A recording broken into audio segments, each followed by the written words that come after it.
Forever in your eyes, no one could ever put a price on us. No, you are sweet as paradise. I saw forever in your eyes, no one could ever put a price on us. No.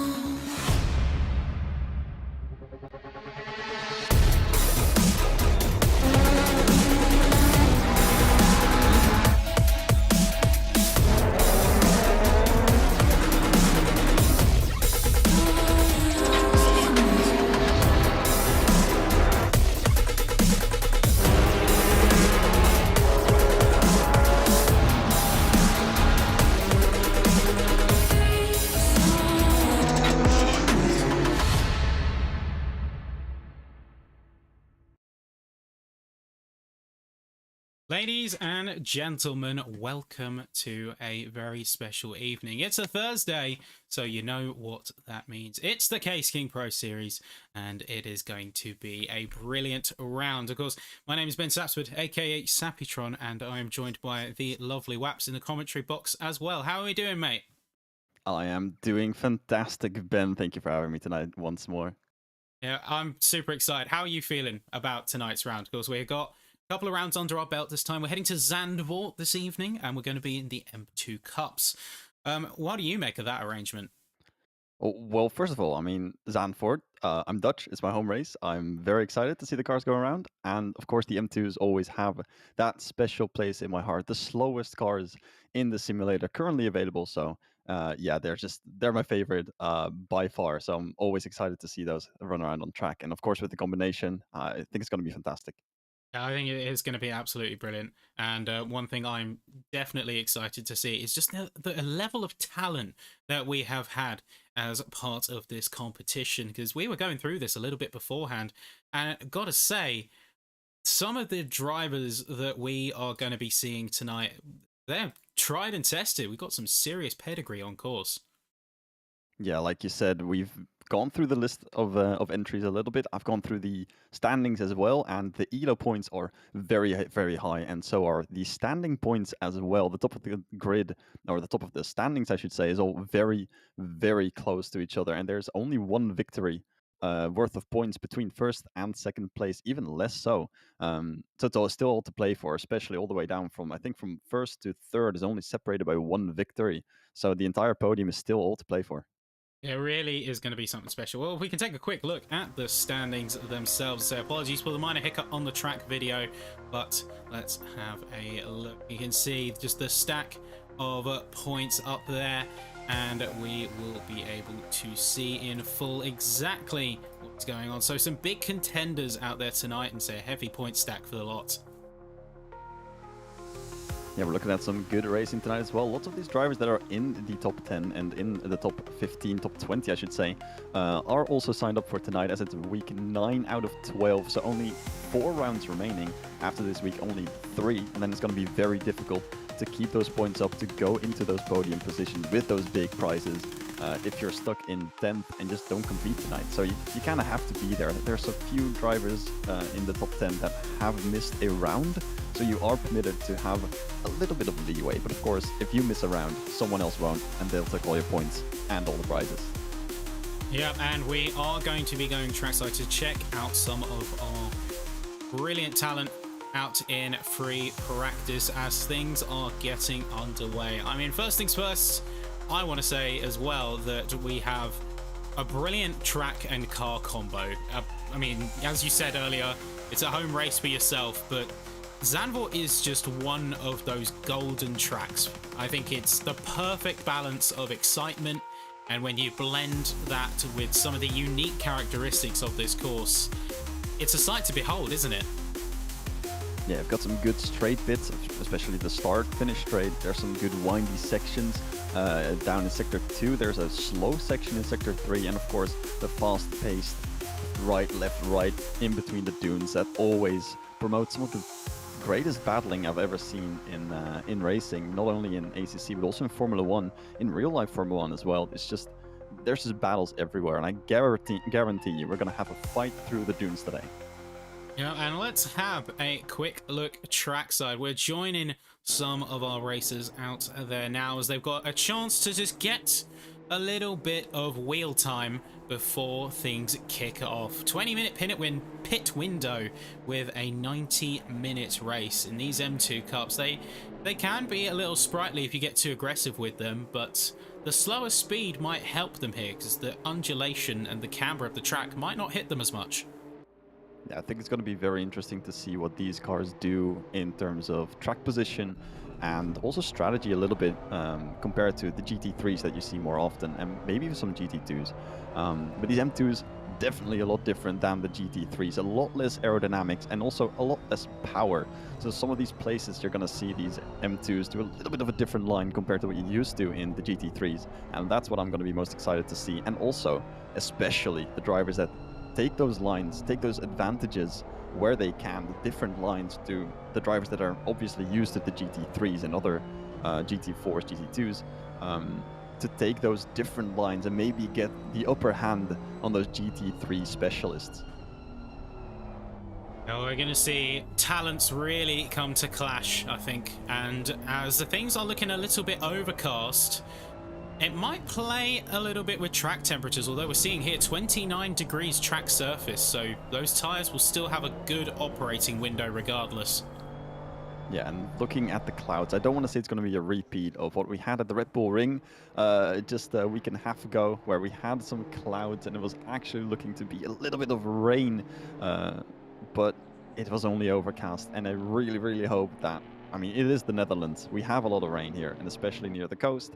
It would be a realistic 1.5 hour race, and I'm excited to see if that rain or is going to come at all, or if it's just going to stay overcast. Maybe get the sun peek out a little bit. And like you said, the temperatures are very, very high. Usually we get to see some lower temperatures, but yeah, these temperatures are going to be interesting to see what the drivers can do with them. And of course, keeping those tires up to the normal temperature. You said it's going to be good in the operating window for the tires, but with these temperatures, they might just start overheating sometime soon. Yeah, I'd say got to keep a careful eye and maybe modulate how aggressive they are going on those cars to compensate. So far, timings, they're looking at about a 1 minute 47 across the top end practice times. Although that being said, we have still got plenty of opportunity for the drivers to show us their real pace, because we don't always see drivers go full tilt, especially in practice here.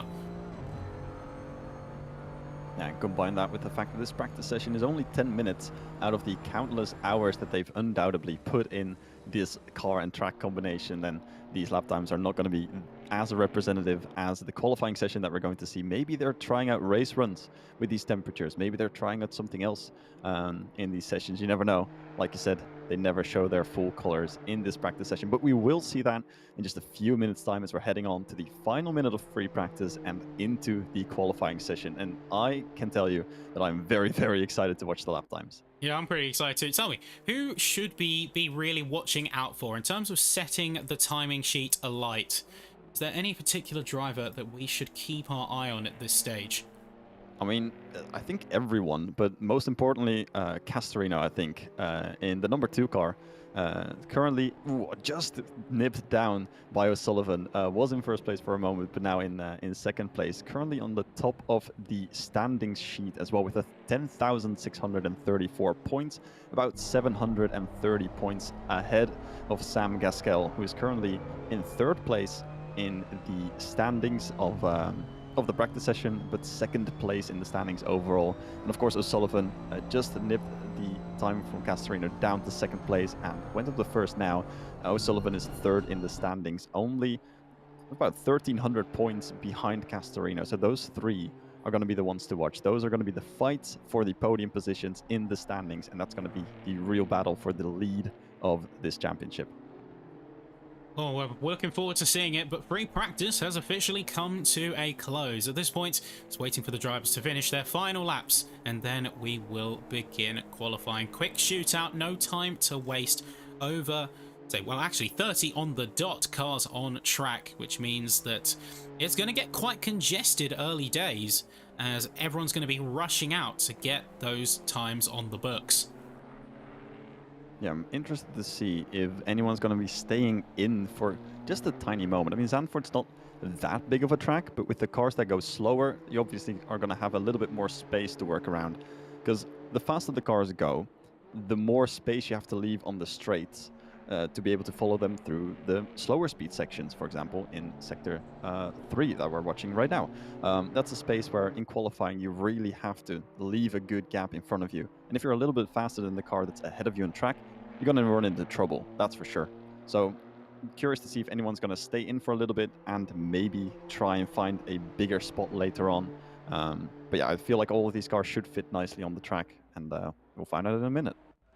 I would honestly not be surprised if we have a little bit of qualifying chicken that goes on, but looks like a lot of them quick to the jump. Everyone's rushing out of that pit lane. 15-minute qualifying is a go. Look, it's a constant wave of M2 Cup cars. Nobody is going to be waiting a second here. And as we get on track, so first off, very nice looking paints, but also second, many different drivers looking to get the early jump on the competition. Yeah, the driver out first is obviously going to have the advantage, setting the pace, making sure, as long as they make sure that no one else overtakes them out on track. But starting in first place on the track is going to obviously give you that big advantage of just being able to have that space in front and not worry about behind you. Because of course, in qualifying, if you don't have the gap in front of you, it is your fault, your mistake, and you should back off. So if there's empty track in front of you, you've got nothing to worry about. Yeah, I've got a bit of a free pass there, but we'll have to wait and find out just who is going to be doing well out of this and who's going to be left in the lurch because of just not being afforded the room they'd otherwise be wanting. So Campanella is the first driver out, and it's going to be the number 9 car here. So we'll see if they can leverage that early advantage, as you can just watch and take in the queue. And even on the track map, you can see so condensed towards the front where everyone tried to jump out early. But then once you can see the initial rush passing, the cars space themselves out quite a bit more. And even getting a couple of brief yellow flags, as you can see, everyone is braking, stopping. And it's what we talked about earlier. It's finding that space. Sector 3 has become a sort of a car park now that I look at it. Everyone is causing yellow flags, and I don't even want you to show it because it's absolutely ridiculous. Everyone is stationary in Sector 3. It's crazy. It's a big, big car park. While Sector 2 is almost completely clear of any cars. There's so much space in the back there. There's a number 30 car, for example, who's just exiting Sector 2, and Sector 2 will be empty in right about now. So it's very, very weird to see everyone go up in queue and cool down those tires, because when you're standing still, you're cooling down your tires. There's not any heat going into them. So it's better to just be able to get the heat in, do that throughout the lap, and then start your lap properly. But everyone's just parked in the end of Sector 3, so it's absolutely crazy to see this. Campanella's still got plenty of space up ahead of them, and so that massive spacing issue has hopefully been resolved. We've only got a couple of cars who are still remaining semi-stationary towards the back of the sector. But now Campanella holding the line and running fairly clean through, now making their way into the third and final sector. No real pressure from the behind cars, as they've all wanted to get their gaps. But we can almost use the indication of the track map to get an early eye on who is performing well. Of course, if you're closer to the car in front, that can mean either they are slower ahead or you have managed to make up time compared to your competition. Campanella, though, final couple of corners ride. The camber goes wide as you can on the exit of the penultimate corner before leaning back inwards. Time on the board as it comes up to the start finish line here. It's going to be a 147.905, and we're going to see many other cars try to break it. Gasquel 0.610 immediately knocks that down a peg, proving why they are one of the top contenders, as many other cars are now riding their way through. 0.685 from Carreras. Castorino 0.790. Match time, Shea O'Sullivan to the millisecond with Carreras, so they are going to be in third place. The number 8 BMW. The margins are so fine, and this is just first runs. Yeah, these banker laps are always interesting to watch because this is the baseline that they're setting for themselves, but also for the others. And seeing a shared lap time that close to each other on the banker laps, you rarely get to see that. You get to see that sometimes, every now and then, on their final laps when they're pushing to the absolute limit. But on banker laps, this is a unique one. It's coming through, and final corner here. This is from Samir Bosch, and coming up to line number 12. Will it be anything? It's unfortunately not a valid run here, so they will be going out one more time before they can get something on the timing board. 24 cars and counting, leaving only 7 with a 31st joiner. Oh, make that 25. So 6 cars remain to have a time on the board.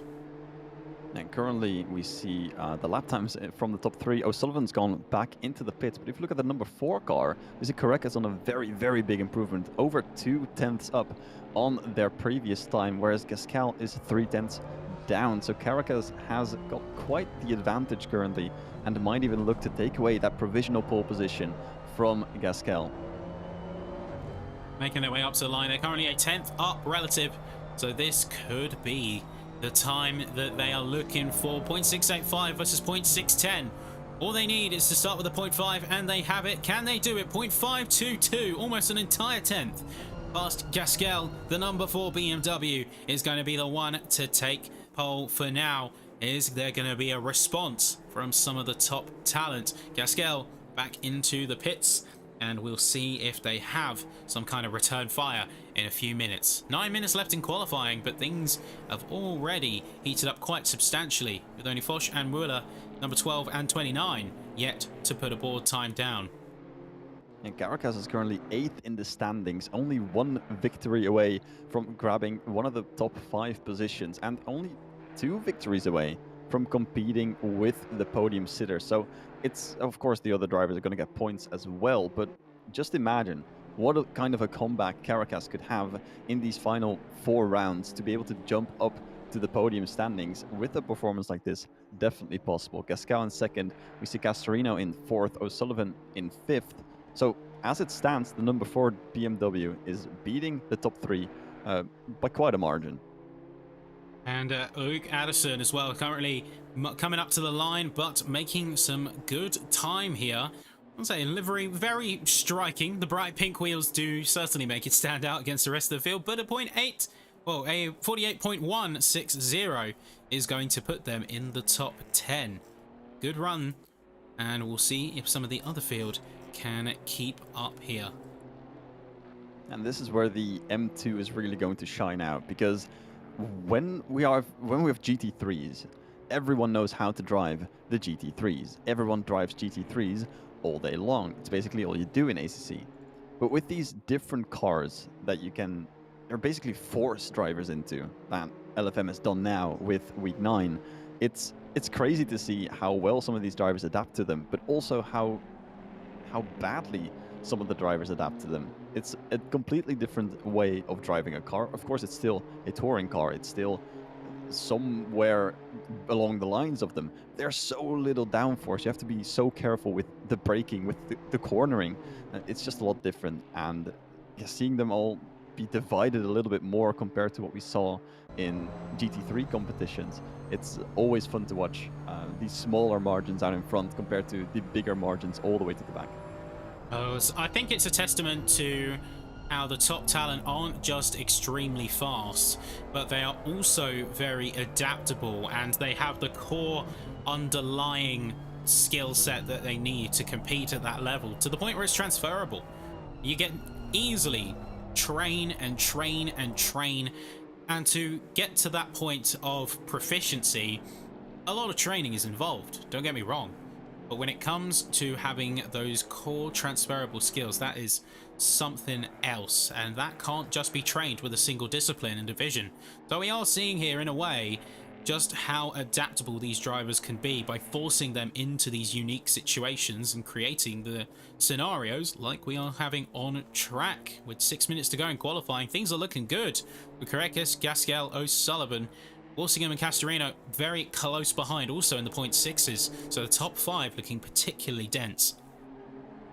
Yeah, and if we look at that top 5, we can see that almost everyone, actually, if we look outside of the top 5, almost everyone is going to be starting on a new run. We've seen a lot of drivers go into the pits and now come out of the pits. So it looks like a lot of drivers have gone for their first run, done a few laps, gone back in, and go out for some new ones. What we've seen before is that the second lap was a little bit quicker than that first lap. And that might have to do something with the fact that these cars, I don't think they have tire blankets. So the tire heating has to be done on the out lap. And I mean, with these temperatures, I'm sure it's quite easy. But still, the tires will have to be warmed up during your out lap. And if that doesn't succeed, then you have to do it on your qualifying lap. And then the second lap will obviously be a lot better because you'll have them in the correct window. So I'm curious to see if the next laps are going to be faster or if the laps after are going to be quicker. And looking at the front runners, they're currently dead even on time. Yeah, and that's consistency on full display for you right there.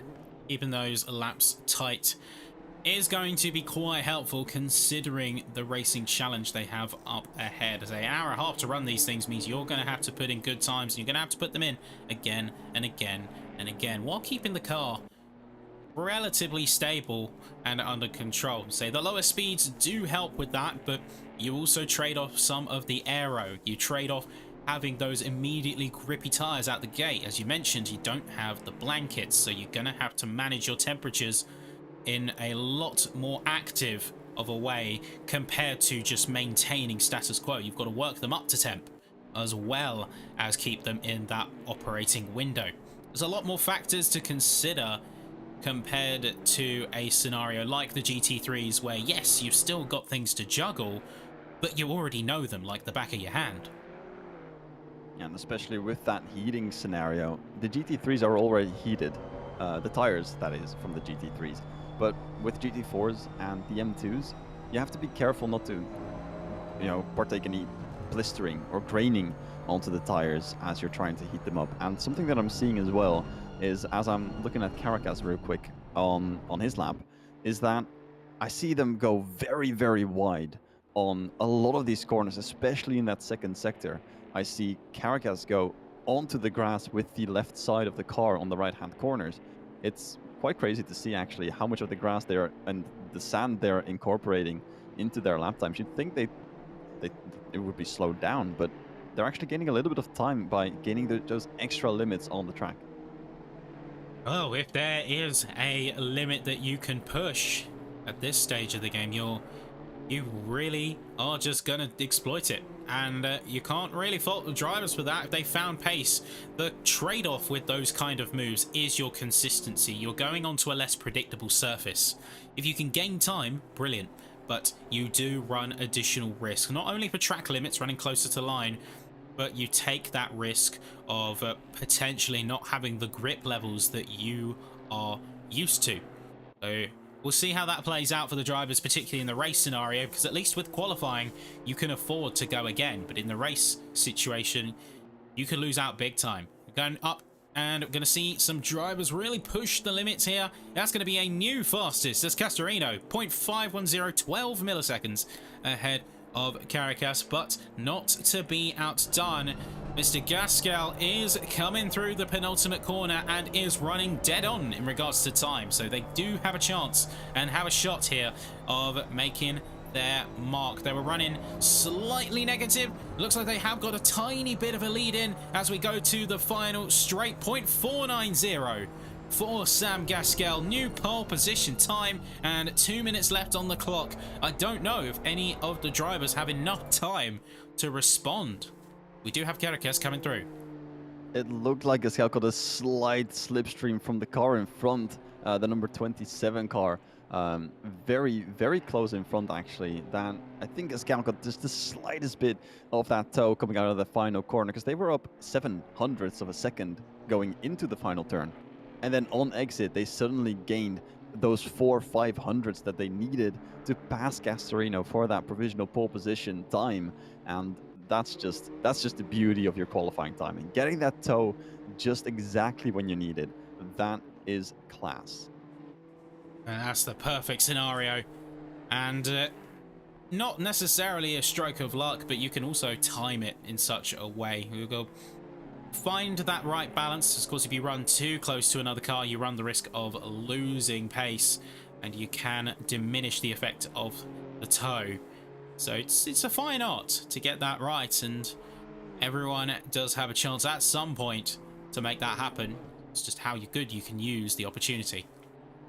And Gascal's gone back to the pits, thought that this was the lap to beat, has gone back and retired. So that is qualifying over for Sam Gascal in the number 1 car with a 47.490. Minar MP8 also in the pits. We see all across the board cars back into the pits, with one car not having set a lap time yet with 15 seconds remaining, and that is the number 12 car of Samir Foch, currently just gone over the limits and will not be setting a qualifying lap, so he'll be starting way in the back. Gastorino just crossed the line just in time to start their final lap time, and Caracas was looking to set one as well, I think, and will just be a little bit too late to cross that flag, to cross the line, I should say. The flag is out, so everyone who crosses the line now will have their qualifying ended, so that every lap set now is done. No new laps, so these are the final runs, and we take a look at Castorino, currently second place, 200ths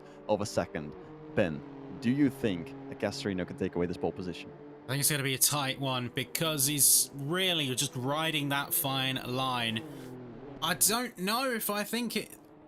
Oh, I mean, I'm even struggling here. I think if we can see a time gain on that second sector, although it might come into a bit of pushing too far, I think he might have it, but it really is too close to call right now. He's really dancing on the delta. It's going a little bit into the red now as we speak, so that might not be good, but now it's going back up to 0, and it's so close, and it's only just those 200s that he really needs to get that position. And we see Caracas, O'Sullivan into the pits as well, Defante in 6th place, also into the pits, and the entire grid has almost gone back to the pits. It's only Castorino that we're really looking at it. That's a mistake. He's off to the grass, and that's qualifying over for Castorino. That's 2nd place. Rough innings for him, and a sad sight, as they did look like they had the potential to make it happen. So we'll see them return back, and now it's time to see if Campanella can get something down up to line. And will it be? It's an 840, and that is enough for them. So things are going to be taking a moment as the session is about to get underway. No time, no downtime whatsoever. Let's take a walk through our grid, and let's have the field bring in their A game. So, one moment after we quickly check in on the race status, make sure that we are ready to go, then we will be seeing who is going to be the racer to beat. I've got to say, awesome stuff. Really awesome stuff from everyone out there. Let's see what they have. So first off, the number 103 LFM Esports car. Oh, I don't think that's quite right. I think we've had a little bit of a hiccup. So bear with us one moment while we get that fixed. But Waps, while we're looking at that, tell me, who are you excited to see perform? Because one thing I am personally looking for is how the likes of Samir Foch is going to be handling starting from the back. Oh, that's obviously going to be a treat to watch as well. Might be even on purpose, starting last and trying to see how far he can work his way up the grid. But the thing that I'm most interested in is the top 4. I would say Gascal, Castorino, and O'Sullivan are in the top 3 of the standings. Very close to each other. Obviously going to be a fun one to watch. But then, in the middle of all of that, we have Caracas in 3rd place starting position. That's going to be an interesting one to see how he fares across these drivers and try to see if he can take away one of the winning positions of this season, or if he's going to stick with that podium position. And even that, he has to see if he can stick with that. So curious to see where Caracas is going to come in, and also delighted to see Sir Foch start all the way at the back. Certainly got his work cut out for him. I'm not sure if that was by intention or just by the fact that he pushed one lap too far. Either way, it's going to be 31st for him, and we'll see how he handles it. We've been riding through our grid slowly. So coming off 10th, that's Luke Addison. We have number 14 of Lawrence Van Rossum. You can see the stats as well, and just how well they are stacking up in this championship. Safety ratings, performance ratings, you've got the whole lot. But of course, let us know as well in that live chat who you are keeping your eye on as well. You've had our thoughts, you've had our semi-predictions from here in the commentary box. 1 minute 30 till session starts, and things are looking sparky. We're halfway through the grid now, and number 28 of Kobe McVeigh. One thing I do want to draw attention to is some of the liveries and designs. It takes a lot of work to make a livery that looks good, and some of these teams have absolutely smashed it out the park. I do believe some of these cars, actually, a lot of the cars will have the default livery going on, just because it's an M2 car. You don't really drive it that often, so it's no use to spend a lot of time to make a special livery. But still, using the in-game editor, I think you get some smashing results. We saw some very bright colors on some of these cars already, which are obviously part of the game as well. But those drivers that do and the teams that do spend time in the livery editor and trying to see if they can make the best looking cars possible, obviously going to have one step up on the broadcast. Yeah, and we'll, of course, be quick to identify. I mean, we spotted Luke Addison's car pretty much immediately. Very bright, very striking, but a lot of different designs, a lot of different coats of paint, a lot of colours that brightened up an otherwise grey looking circuit. So coming up to the end of the field now, last few cars, and then the race will be starting soon. The cars are going to get rolling now as we roll through our last set here in the grid walk, and it's going to be a heck of a challenge.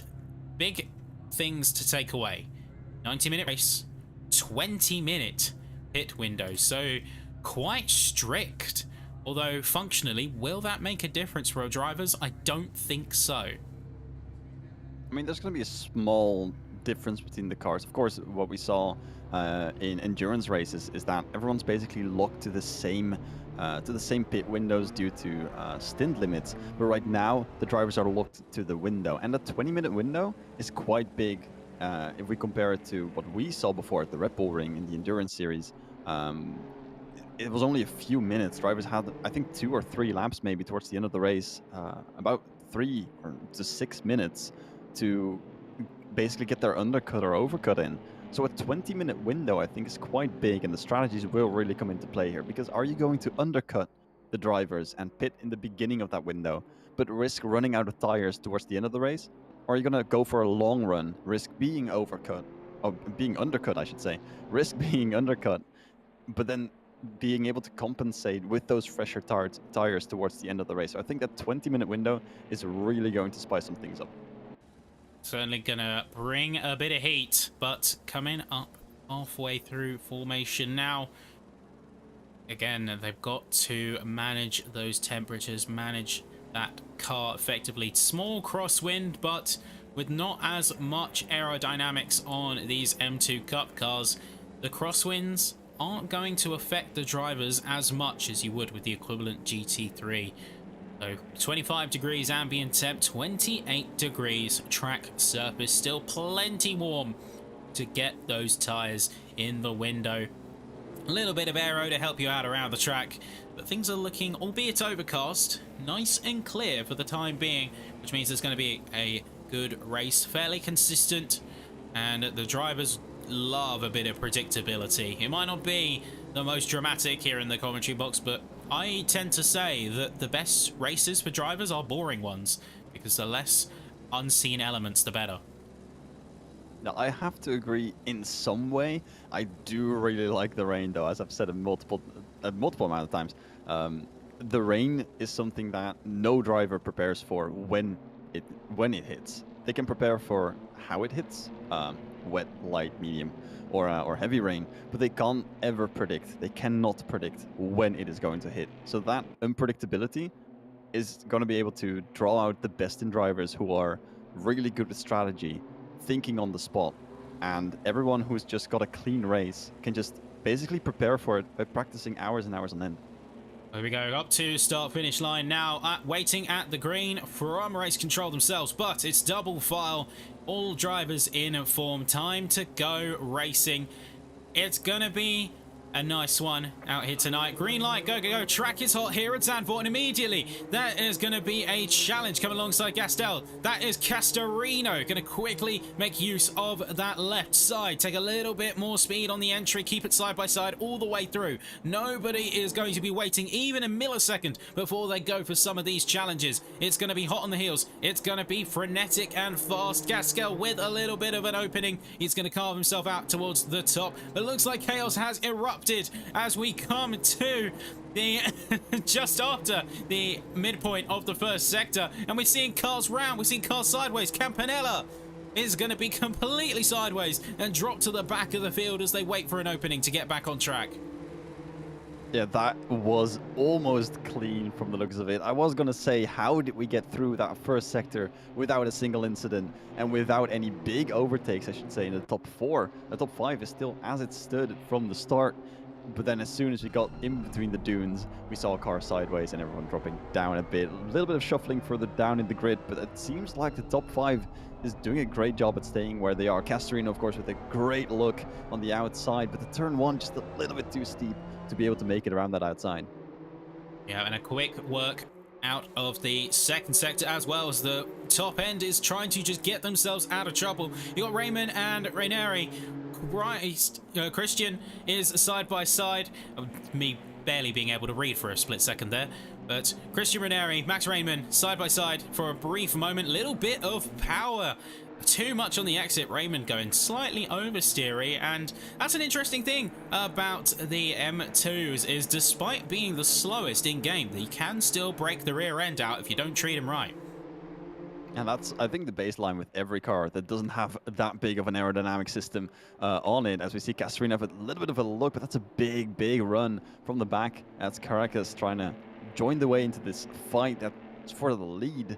And Caracas will easily look to maybe try and take that away. He's not going to give that up that quickly. So the slipstream on the straight, of course, doing a great job at closing in these gaps, but Castorino just not close enough to get some of that car in front. Gasquel taking the lead for now and doing an amazing job at keeping that.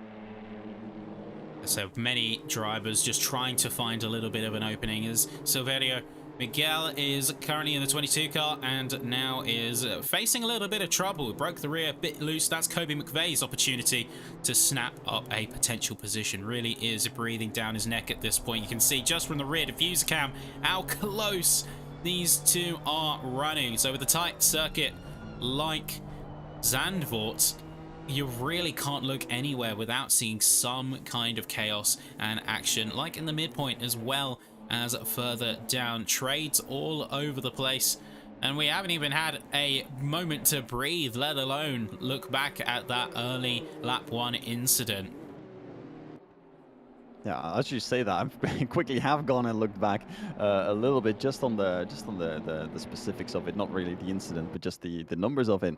And you did say Campanella has gone down, but Campanella started in 7th place and dropped down 22 positions to now be in 29th place. The top 6 is equal to where they started, so I'm curious to see what the incident was and how that unfolded. So I'm gonna have to take a quick detour into a replay to see if I can get that going and see what happened exactly. So I'll have the details for you in just a moment.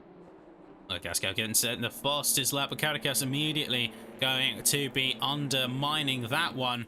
Looking rapid here. Caracas is on the hunt right now. You can see Castorino and Gasquel, they've had traded blows a couple of moments ago, but it's not going to be long before a third party joins the fray, and the more fighting that goes on ahead, the closer they get reeled in. We could even see O'Sullivan start to snap up an opportunity as they've managed to break away from Walsingham in the number 3.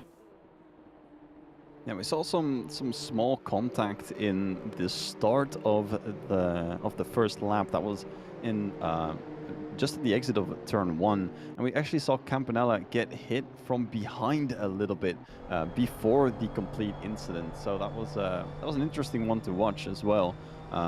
So yeah, definitely a little bit of touching, a little bit of shoving in the middle of the pack, but we are going to be looking at currently P11 trying to make their way up the field as well. Chris Warner. Yep, Chris Warner on the back of Luke Addison, and probably one of the brightest cars on the track right now. I still can't get over that color combo. I don't know what it is about it, but it's just something about the body color next to those bright pink wheels. It's just something about it. It is something really, and I mean, it's something that's memorable. Of course, that's what you want the livery to be. You want a livery that, you know, stands out from the rest of the grid, and I think those brightly colored wheels really do the trick. Went back to the incident once more because there was something off about it. The contact with Campanella set off a chain reaction, but that was mostly for the cars behind. Campanella got out just fine, but out of the exit of turn 4, out of the banked corner that these cars are about to run into, the banked exit, Campanella lost control of the rear and slid out all on his own. So that accident didn't have anything to do with contact. That was just Campanella spinning out and dropping back all of those positions. Now we're seeing a bit of trade towards the bottom end of the grid. Is Chris Radke and Icy Say is going... They're going to go toe-to-toe. They're going to go side-by-side for a brief moment. Crazily, Samir Foch is in 20th. Remember, he started 31st, right at the bottom, and has now, through opportunity and just driving fast, has managed to already displace a third of the grid. And we're not even 10 minutes in, so that's really saying something. They've got some serious upward momentum right now. Yeah, and I think the back of the grid is obviously going to be easier to pass than the front of the grid, but still it's an impressive feat to go all the way up to P20.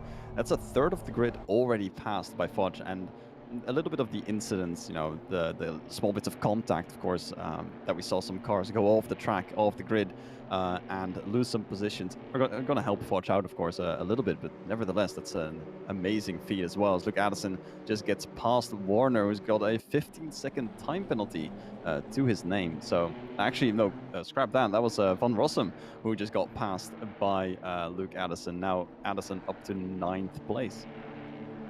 Yeah, so quick move there, and we may see penalty hit start to affect the drivers. There's going to be a bit of a question mark about what's happening, and of course we will see those penalties really start to affect the race and order. But here we go. Here is going to be a challenge. Here's Chris Warner on the inside through the first corner. Van Rossum is dropping positions. This is going to be the second one here within the space of half a lap. So what's going on with that purple number 14? Because they have dropped off a little bit of pace and they need to find some form again. They started in 11th, are now back in 11th place, so they've gained a few positions from the start, but they're not just dropping back, so I'm unsure what's happening with the number 14 car, but that obviously can't be good as they have the next car of Rainman, the number 16, on their heels already, starting to go into sector 2, and he's not alone. That's Minar as well, trying to go into the inside as Rainman's gone a little bit too wide, who will be able to keep his place. Actually, no, that's Minar onto the inside, a very, very deep line. That's the overtake done. Minar up to P12 and on his way to attack Van Rossum in P11. Yeah, not to be outdone though. Addison is not content with just one position. They're sniffing around for the opportunity to get a move done on Sasha Wasner, and that will be an opportunity that they will capitalize on. But at the front, they remain super close together. These three have been within 3 to 4 tenths of a second and show no signs of that changing. Just ruthless consistency through and through. Yeah, very, very good stuff from the guys in the top 3. We saw a small shuffle with Walsingham dropping down 1 place to Delfante in 5th place now. Still very close onto the start-finish straight now with Walsingham into that slipstream, just not close enough to get anything back, but that's the only change we've seen in the top 6 so far. So that's really good stuff, as Chris Warner is now side by side with Addison into the first turn. Addison having that inside line, trying to push him out and trying to see if he can get the exit there. He does end up a little bit further ahead. Warner still side by side, trying to push it all the way towards the edge. Addison has got the inside once again, and the advantage, small clipping to the bumper, but Rubbing is racing, and Addison keeps the place. Or so we think. There's a little bit of a wobble on the exit, and that could still be a chance. That's Warner still trying his luck. Is going to be keeping firm on the left. Little bit of an apex, and there you go. That is Warner back through. Minnar and Van Rossum having a little squabble of their own out of there. Minnar now hot on the heels of Addison too. So looking very spicy indeed from the lot of them here. This mid-pack is electric as things have quickly taken an interesting turn. I think I saw Minnar flash his lights before passing Van Rossum, so I'm not sure if that's something to do with the car from the number 14, but something doesn't look right. Dropping down this many positions, a car behind flashing and then passing, there must be something wrong here, unless I'm misreading the situation, of course, but I don't think this is what's supposed to happen to the number 14. We'll wait to see what's exactly happening as the race progresses. We're seeing a little bit of a wobble from Van Rossum as he's got the rear playing up under his heel. So hopefully he gets to find a bit of balance again, but so far it's not looking ideal. Far from it, in fact, as things are getting dicey right now. Now looking back on a replay here from one of the earlier laps, I saw Van Rossum actually stick out his blinkers to the right, move over to the right, and then we saw Addison go through. So it looks like the number 14 is just letting cars pass, which is interesting to see. But of course we're gonna, like you said, see where that ends up. My eye is currently glued to that top 3 battle. They're so close still, and it's really good to see how well these guys are able to drive so closely to each other. You can see here from the splitter of Caracas to see how close he gets to Castorino in this middle sector of the track. This is a mid-speed section, so this is where they can get real close before heading onto one straight into that slower bit of sector 3, and that's really where they're going to be touching the bumpers. They're trying to get past them, maybe even look for an overtake. The fortunate thing for Caracas is that Castorino will be able to take that slipstream from Gasquel up in front, and Caracas unfortunately not able to get close enough. We'll have a slight look a little bit more towards the right, but they enter as 3 as they were at the start of the race. And throughout all of that, there's going to be a trade further down as Minnar has got past Luke Addison to displace him down into 11th position. Minnar's actually coming out pretty strong in this mid-pack squabble. They've made good time and good spots. And looking further down the grid, I do see Campanella in a fight currently in P26 and fighting with Kunin in P26. Now as Campanella just got past in that final sector. These cars are also going right at it. Wilhelm's also very close, almost going into the rear of Kunin there. And that is actually, no, that's Kunin going through. Campanella towards the rear of Blockwitz. The camera was just acting up a little bit and wasn't showing the right cars. Apologies on my end. These drivers are also getting real close to the ones in front, and that's the one that they want to pass, of course. Time is of the essence right now, because if you want to establish yourself well for the next part of the race, you're gonna have to get yourself a bit of room. Campanella's right on the back of Blockwitz, and the number 25 BMW refuses to budge. We do have a battle further up briefly as Walsingham and Polyakov, both of them running a very similar paint. There's the number 3 and the number 10 making their way through. So the front end of the field remains static. There are some jumps up and down. Yeah, Walsingham has now dropped 2 places from where they started. And if we look at the gaps out in front, there appears to be quite some time in between Walsingham and the cars that they were in a battle with before, as Minnar sends it on to Warner and gets that 9th position into that middle sector, and now has to defend going into that final slow section of the track. Warner is going to be looking somewhere, not looking, going to be sticking behind.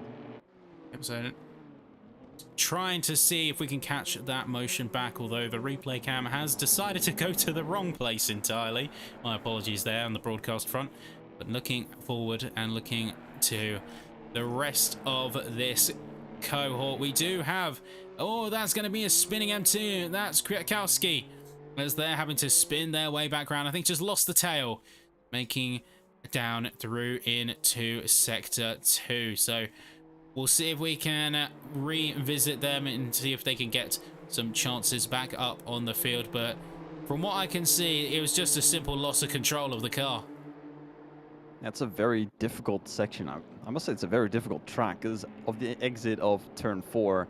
It's banked corner, of course. It's very difficult to misjudge what your car can do on those exits, especially as, you know, when you're banked, you have a lot of help from the track to turn your car. But as soon as you exit that bank section, you're just not going to have that much grip, and the anti-roll bars will have to do all of the jobs.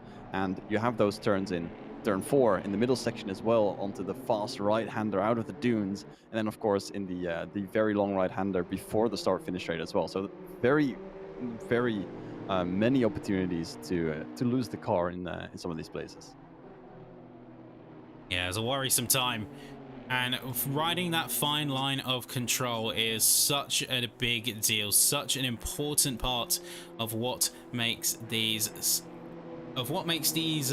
sessions so interesting. But we're going to keep an eye further down, as there's quite a heated exchange happening with some of the drivers, P23 through P26. The quartet is going to be brawling and squabbling, but who comes out on top? Campanella still, to a degree, is involved in all of this, as Habold is up ahead 2.9 seconds away, and even alongside further up, there's McVeigh and Tepper. They're going to be challenging each other all the way through here, so did do well to just peek up alongside, but there's no fighting done just yet. It's drag race to turn 1. Yeah, and they don't even have to worry about each other realistically, because that is Sir Fudge going onto the inside line. As McVeigh is going to have to be careful not to lose a position. The inside already lost out, as Fudge was all the way towards the right side on that start finish straight, and will be taking away P18 and is soon to be jumping up to 17th as well, as Depper will have to look to defend as hard as he can to prevent this number 12 car from splitting the grid. I've got to be keeping a careful eye, as Fudge has now made his way up to P18 from P31. Remind you, it's going to be a tough one to challenge and a tough one to contest with. So this will be an exciting one to watch on with, but don't know what's going on with the production suite here, but we are back on the correct screen now. And like you said, 13 places gained from the start. That's a feat. No one else even comes close. The first best person that we see, first best driver that we see increase in positions, it is Crush, currently in the number 13 car in P13. Started 20th, gained 7th places from the start. And of course we have some cars that have lost a lot of positions as well, and that would be Campanella from the start of the race. Down 15 places was a lot worse. Has jumped up to 22nd, down from 29th after the start. So that's a great effort from Campanella in the number 9 car to be able to make up all of this time. Now we'll just keep a look further, as Rainieri is going to be getting a position on Silverio, and not in the circumstance that you would think, as it was the purple BMW that actually left the track. So took a bit of an awkward line, didn't quite connect it all together, and the result was a dosage of sand and a position lost. And I'm looking at the lap times. The fastest times that were said were in the low 48s, actually 48.057 by Gascal out in first. And the top 3 are currently running with equal pace as the drivers in 4th and 5th, so the gaps are not really closing in. They're a little bit stable down from the top 3 down to 4th, and I do believe O'Sullivan's got a good gap in front and behind him, so you can just take a look at just driving those fast laps, lap times, being consistent, or maybe waiting it out until the pit window, because as you can see on the standings on the tower, we have that yellow box with a 1 in it next to the driver numbers and names, and that means that the drivers have 1 mandatory stop during this race. Refueling is required. Is a fixed time of 25 seconds. They don't have to take tires, which I think is curious. Might open up some strategy opportunities for some drivers, to maybe gain those 5 seconds in the pit stops and then lose them towards the end of the race, which obviously is a choice. But with a track like Zandvoort, I don't think anyone's going to be opting for that. But yeah, these pit windows are going to be the position where they're going to be able to shake things up, because they have that one mandatory stop, as you can see. So they have to refuel, don't have to take tires, but that is going to be pretty much mandatory if you don't want them to blow towards the end of the race. Now we're seeing some of the drivers at the top start to space themselves out as Gasquel has broken that 0.3 of a second. And even Caracas is starting to teeter around the half-second barrier, so we'll have to keep a watchful eye towards the front, see if there's any change. Mid-pack, though, is where it's at, where we've had the most action out on the course, both for the battle into the single digits and down in the 20s too. Remember, Blockwitz is being currently hounded on both sides, and this presents an interesting question. How do you drive in a scenario like this? Because too aggressive, you leave yourself open to Habold, as is shown here, but too calm, too defensive, and you just fall away from Kunin. I think that's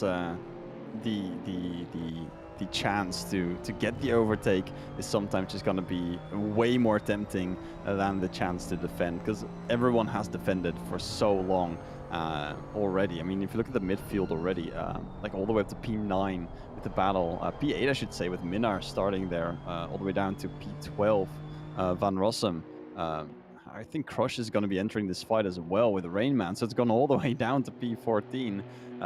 All of them are looking to defend, but the longer you stick behind the car in front, the more tempted you're going to be to attack. As we can see here on this replay, there's just no room for defending for some of these drivers. They want to go out in front and catch it, and that is sometimes when you get pushed a little bit wide, when the driver in front does not think you deserved the line. So just get pushed wide onto the grass, maybe even the sand if you're really unlucky, and then you lose a little bit more time than you anticipated. I know with the body lines, these M2s have some serious elbows, but that doesn't mean you have to get them out all the time. Regardless, the drivers aren't going to be afraid to push those limits.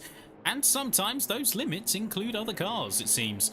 But either way, there will be plenty of chance to catch up. And with 65 minutes left to go, things have reached, barring a couple of hot spots, a point of equilibrium. I look to the lower 10s, I look to the lower 20s. I look between P4 and P9. They've got massive gaps between, and they're starting to find some stability where they can just run some clean laps. And exactly like you said, the stability is there, the gaps are increasing. We've spaced up the grid already from the start, where we, of course, all the cars bunched up.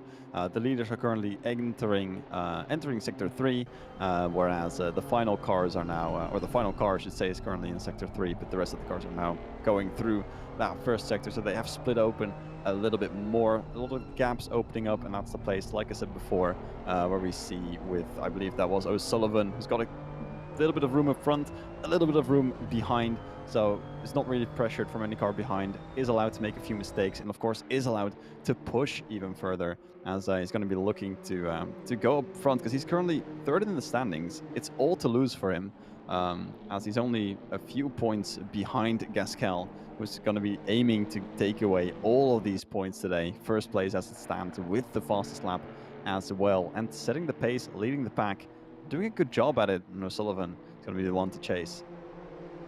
Sasha really cutting it close to Luke Addison there. Addison having to go slightly on the defense. Got no choice really, as the number 7 is pulling up alongside. Into turn 1, holds their nerve. Addison going very deep in there, but has the apex completely locked down to the point where number 7 has to yield off a little bit. Addison can't push too far, but there will still be chaos. And ooh, a little bit of a wobble we just saw in the background. Crusher and Roman getting very close together. Let's see and have a bit of a recap, see exactly what happened. So this is the number 13 and the number 16 starting the lap, already running aggressive. 2 wheels on the grass. They're pushing each other to the limit. Heading into turn 1, that's gonna be the number 13. Contact made on the entry 16. Rainman on the outside. Oh, the replay cut off. Why'd that do that? Well, they had time on it. But they did get a bit bruisey. Sometimes we get those little glitches in the replay timings. It's never perfect.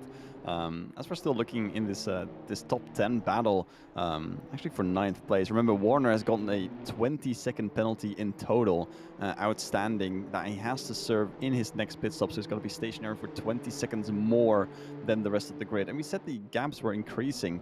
They're still quite small. The biggest gap that we have currently, I believe, is Van Rossum ahead to Wasner, just under 4 seconds from what I can see.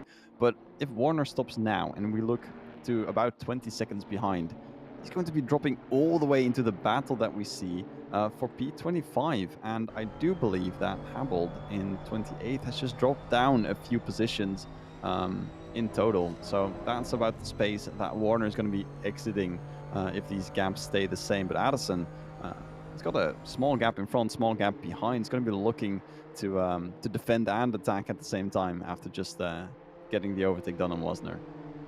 I'll say Campanella now currently sat in 21st, as we did have a bit of an off-track excursion from Chris Radke.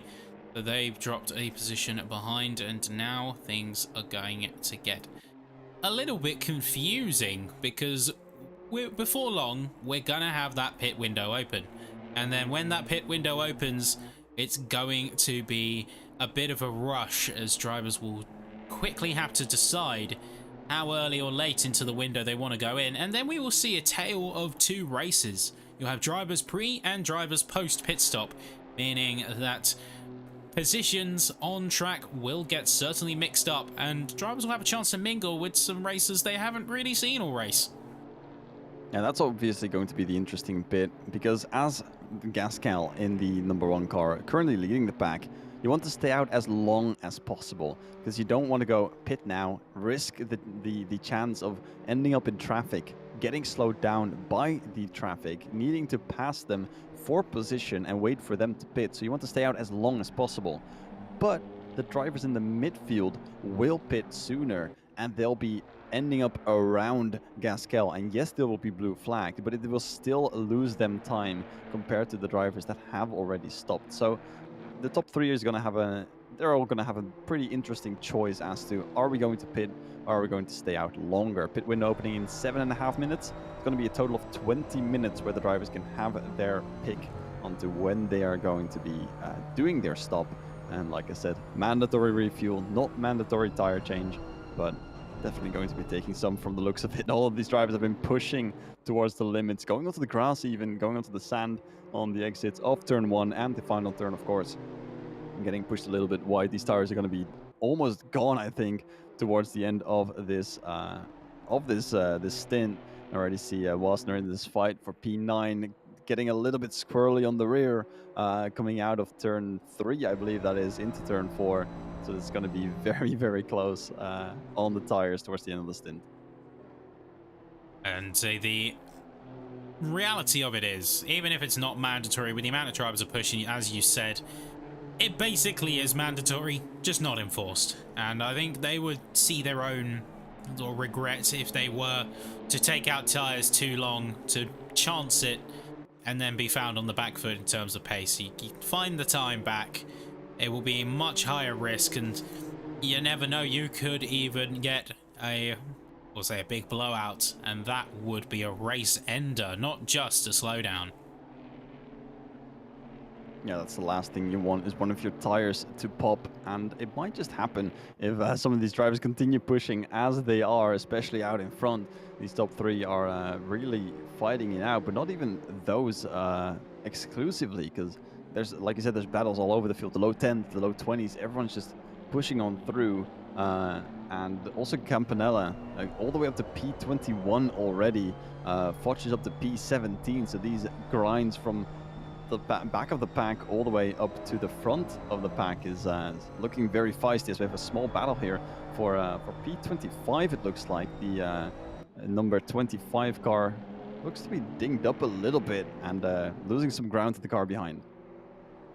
Yeah, maybe suffering a little bit of damage. That could be a serious problem if they don't get that car under control. So 25th is up for grabs potentially. Hoffman is sniffing at the chance. Come up to the start-finish straight, and let's see what he goes for. He's going to tuck in behind, make sure he gets as much slipstream as possible, but then goes slingshot all the way around. Actually doesn't go for it in the end, chooses to abandon. We did have a bit of a hiccup. This is going to be Kwiatkowski. Check in and see exactly what happened to them. So making our way through. This one's going to be just making their way out, and just too much on Sector 2 there, just dipping into the grass, and that's all she wrote. I think it's also worth looking at what happened in the mid-pack, the fight for 9th place. We see Luke Addison fighting with Wasner now for that P9 position. Addison coming out on top with that with those nice purple pink tires. Wasner actually, Warner I should say, almost close. Wasner looking on the inside, but ducking back in just as quickly. Decided against better judgment, and Wasner actually doing it again. Warner dropping down a few seconds, so there might have been a small accident. I can see the deltas going up from P9, P10 and P11, with Warner having 4.5 seconds lost on this lap. So I'm curious to see what happened there, but obviously lost a few places, and he has to wait until the window opens in about 4 minutes to go back into the pits and get that penalty served, because that's obviously going to be looming over your head this entire time, because you never know where you're going to end up. And if you look at the gaps behind, you can maybe calculate a little bit, look at the track map and see, okay, I'm going to end up right about there. And I think that's going to be around the number 20 car, which is going to be P22, P23. But he never knows for sure, so he wants to serve that penalty very quickly and get it all over with. Yeah, just wants to get it out of the way, out of the pocket, onto the table, and then get a real idea of where they stand in this race. That's all drivers really want. It's why the penalties hanging over your head is never a good thing. On top of the time loss, it's just that mental pressure, isn't it? It's that uncertainty. It makes you doubt whether you want to push for moves, because on the back of your mind, you sometimes, and oh, that is contact. Williams and Habold just making a bit of too friendly racing. It was a little bit too close for comfort, and in the end there was no comfort, as there was a BMW that was just straight up span round. I'm gonna have to check real quick, because it does look like I have lost connection to the server, so I'm gonna be out of commission for just a moment, and I'll be right back. See, in the meantime, a bit of a top-down view of where the grid currently stands. Gasquet, Castorino and Caracas continuing to hold their stance and hold firm. We're going to see a bit of an issue. That's Blockwitz, and oh, it looks like barely avoiding another car, so let's check in with them and see exactly what happened there. They're making their way down. Looks like that's fending off from the number 18. That's Hoffman. They're pushing in to Sector 2, and then there you go, just too much grass, spinning themselves around, barely dodging another car, and having to tuck in and get themselves out of trouble. Bures does well, his car, who is closing in on the number 24. That's going to be Tepper with Kobe McVeigh, so going to be in the firing line. They're having to play super careful. Uber defensive is the name of the game for them right now. But Caracas also closing, well, trying to close, as Castorino is dropping time here and there to like Gasquet, number 1. Yeah, and I've gone back into it, so everything's all fixed. Should be good. Just a little hiccup on my end, but I'm able to watch everything once again. Looking at Walsingham currently in 8th place. It's got quite an uneventful race, I should say. Currently in between a little bit of a gap, but has dropped down a few positions from the start. And if we look at the car, currently in 6th place, that's Polyakov in the number 10 car. They started out in 12th and are currently in 6th, so they're doing a great job of gaining those positions and, of course, points on the board for the championship. Meanwhile, we had a torrid situation for McVeigh and Campanella both. They both headed off the track. They both lost some serious time. So that is going to be something that will play on their minds as the situation evolves and the race continues. BRS has got a moment to breathe as Tepper has a massive gap to Semir Foch. 17th position. It looks like, at least for the moment, that's where they land. But the front is going to be closing in soon. Pit window is officially open. 20 minutes on the clock for drivers to swap in tyres, fuel up the car, serve any penalties, get damage potentially fixed, and get yourself right as rain ready for the end of the race. Yeah, this is where it starts to get interesting. Pit windows open. The first car is already in, I believe. That was the car number 30, Kwiatkowski, already in before the pit window opened. So I don't think that one will count. But looking at the top three now, I'm very interested to see which one of these three drivers will budge first and will go into the pits. Because they've been driving around the same pace for the past, I think, the entire race. In the past half an hour already, they've been on exactly the same pace. And one of these three will be sick of this fight and will go in first. But I'm very curious to see which one of the three it will be and when it will be. I think it's a game of pit lane chicken. You got to go in eventually, but who's going to be the first to break the formation? Gaskell is leading. They might have the proverbial veto power over this, and it looks like they are going to be staying out at least one lap more as the situation continues to progress. Castorino and Carreras, of course, following in the footsteps of the leader, because when you're in such close proximity, to deviate from the leader and to come out potentially in traffic, that could be a death sentence for your racing efforts. Yeah, that's what I talked about before as well, with the traffic just being so dense in some parts of the track. Like we said, the battle for P9 and the battle for around P20, I think that is the one that's really close at the moment. Lots of cars in between as well. Welsingham going into the pits. The driver that I just said was losing some places is now gone into the box to get that stop going. But yeah, like I said, the battle for P10 at the moment is very, very dense. And if you stop as a Gaskell and you end up in that fight, or at least have to play around that fight, I think you're going to be losing a ton of time, and no one wants that. And essentially it's the same for the entire top three. They're all within a second. At some points even within 6/10 in some parts of the laps. And all three of them, if they pit, are going to be ending up around the same space. So if they get in between that traffic, in between that bunch, fighting for those positions, I think it's going to be deadly for them, like you said, losing so much time trying to get past them, because it will be for position at that point. If they stop before the cars behind, they have to fight back up. They have to chase down those places and actually fight for them to get past. But if the cars behind pit first, they don't have to do that, so they're going to save a lot more time. So the top three definitely looking to stay out a little bit longer, and of course have that advantage towards the end of the race with those cleaner tires, like I said before as well. Pitting later, really using that first set, getting the second set, and be clean for the end of the race. Yeah, and of course they are in the perfect position with the three of them grouped together. Of course you want your own space in track, but ultimately they're going to be pushing each other forward, because you are going to be driving somewhat faster, even if you don't realize it, to fend off competition that's in your wake. So Gaskell, Castorino, Carreras, they are really in the best position possible. Despite not wanting the competition, it is helping to have them so consistent and so tightly packed. Nobody is going to be touching that trio for a good while. Even Shea O'Sullivan, 4.6 seconds adrift. Massive gap.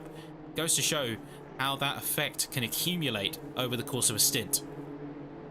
Yeah, and that's a good point that you're making there. The three guys out in front having similar pace, actually on the previous lap, being about half a second quicker than O'Sullivan. These three are basically pushing each other and trying to push and pull into the same rhythm, into the same pace. The fact that they're not overtaking might also be that they're showing each other, hey, we're racing respectfully, because within a few tenths, within those 3-4 tenths that are being at the moment, You might even consider a look here and there towards the end of a straight into sector 3 or maybe even into turn 1, but they're not doing it. So they might just be looking at each other and saying, hey, let's be respectful, have our pit stops, fight it out towards the end.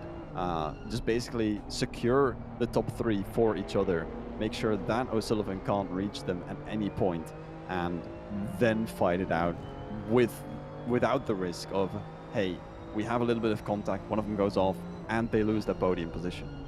Yeah, they're playing that wider game and that bigger strategy than it just the moment to moment. And even beyond the race, I think they're looking at broader horizons in terms of the championship. And as you mentioned, making that mutual agreement. It's like, we're going to drive together. We're not going to fight. We're not going to compromise one another, because it would only come back to bite ourselves. And while racing can typically be a bit of a selfish sport, because everyone is to an extent out for themselves, you do see those moments of mutual agreement even when you're not communicating one bit. It's that sort of unspoken language on the track. And neither one of these 3 want to be in a contact, because if they are, 2 of them are going to be out of the track, I would say. And O'Sullivan's there to pick it up. Delphante is going to be there to pick it up. And they're going to be losing those podium positions. And that's especially crucial for Castorino, who's currently in first in the standings for the championship, but will be able to lose that to Gasquel if Castorino ends up getting into an accident and losing out on that podium position as he gets real close to Gasquel there into that final sector, going to the final turns. And this might be the turning point. 2/10 is the closest they've been the entire race so far, and they have a good slipstream. So will Castorino do it, or will one of them dunk into the pits? Let's find out. It's pit lane chicken, I'm telling you. Who's gonna be the first to break? It's Gasquel. Gasquel is the first of the 3 to jump in. Castorino and Caracas remain out, but the number 1 BMW is no longer in number 1. They have pitted in about halfway through, or just coming up to halfway through the window time. And that is gonna be the shakeup. Big question mark is where they'll end up when they finally get released. Shea O'Sullivan has joined them, the number 8. And Philip Minard in the number 5 is also going to be jumping in right about now. So pit stops being ticked off as the session continues, and a bit of an outward excursion of one of the Beamers as things are quickly changing up and a lot more cars are joining that pit lane. And this is one of the classic examples of, if one sheep jumps the dam, the rest will follow. If you see one of the top guys go into the box, you know it's going to be a good time to pit. And like you said, almost halfway through the race, it's almost prime time, pit stop time. Gasquel currently out, and would you look at that? That is a great position to be in, actually. Looking at it, got a small gap out in front to Radke at the moment, but the gap behind to O'Sullivan is just a tiny bit bigger, and that's even Kunin in between as well. So there's no threat from behind, but Gasquel will have to worry about passing one of these cars. And I really think Gasquel got a little bit intimidated by the gap that Castorino had coming out of that final turn. I think Gasquel thought, if we go towards turn 1 with this small of a gap, someone has got to take the inside line, someone has got to take the outside line. There will be rubbing, there will be racing, and there's definitely going to be time loss. And that is something Gasquel did not want to see today, because that means losing time to all competitors and not just the one you're fighting with. So we do see Caracas jump into the box as well, almost being forced to after Gasquel has done that on the previous lap. But Castorino staying out for just one more lap, maybe 2, but I do think he's going to be coming in sometime soon, as Caracas is following Gasquel, and we're going to see where he ends up compared to the number 1 car. I think Castorino is going to follow Caracas on the next lap, and I think it's going to be a big coin toss as to where he lands, is how much that open track is going to be saving them in favor of getting those pits in early and getting yourself a little bit of running room. So Gasquel making their way around Chris Radke for the 16th position on course, but of course leading the way for the pit, or the pitted cars. Is that how you say it? Say the pitted cars who have pitted. But either way, many more are about to join that cohort. Caracas is coming out. Will they be joining Gasquel? Will they beat them? Will they join them? Coming out here, and it's going to be, there's a beat in them. So the 1 lap later strat has handed the top position. Grantas Caracas, number 4 BMW, immediately getting stuck in traffic, so kind of proving our earlier theory right. And in the way, Gasquel is not a happy bunny. And this is what the undercut might just do. You think I'm going to stop 1 lap earlier and get that advantage by the undercut, but Gasquel was stuck in traffic for a little bit on his outlap, whereas Caracas was just able to get some clean air in and drive properly, getting a little bit of time. Gasquel is not happy with this one. Very, very close to the rear of the car ahead. Castorino into the pits now as well is going to be following that as he comes out, but this battle is way too close. This is for the net lead of the race. Caracas in net first, Gasquel down to second place. This is one interesting fight. These two are battling now as well, so it might just be that Castorino is going to be taking the cake with it. These two drivers, Gasquel and Caracas, dropping down because they're fighting, because they're stuck in traffic, and Castorino taking away the lead and taking away the championship with this race.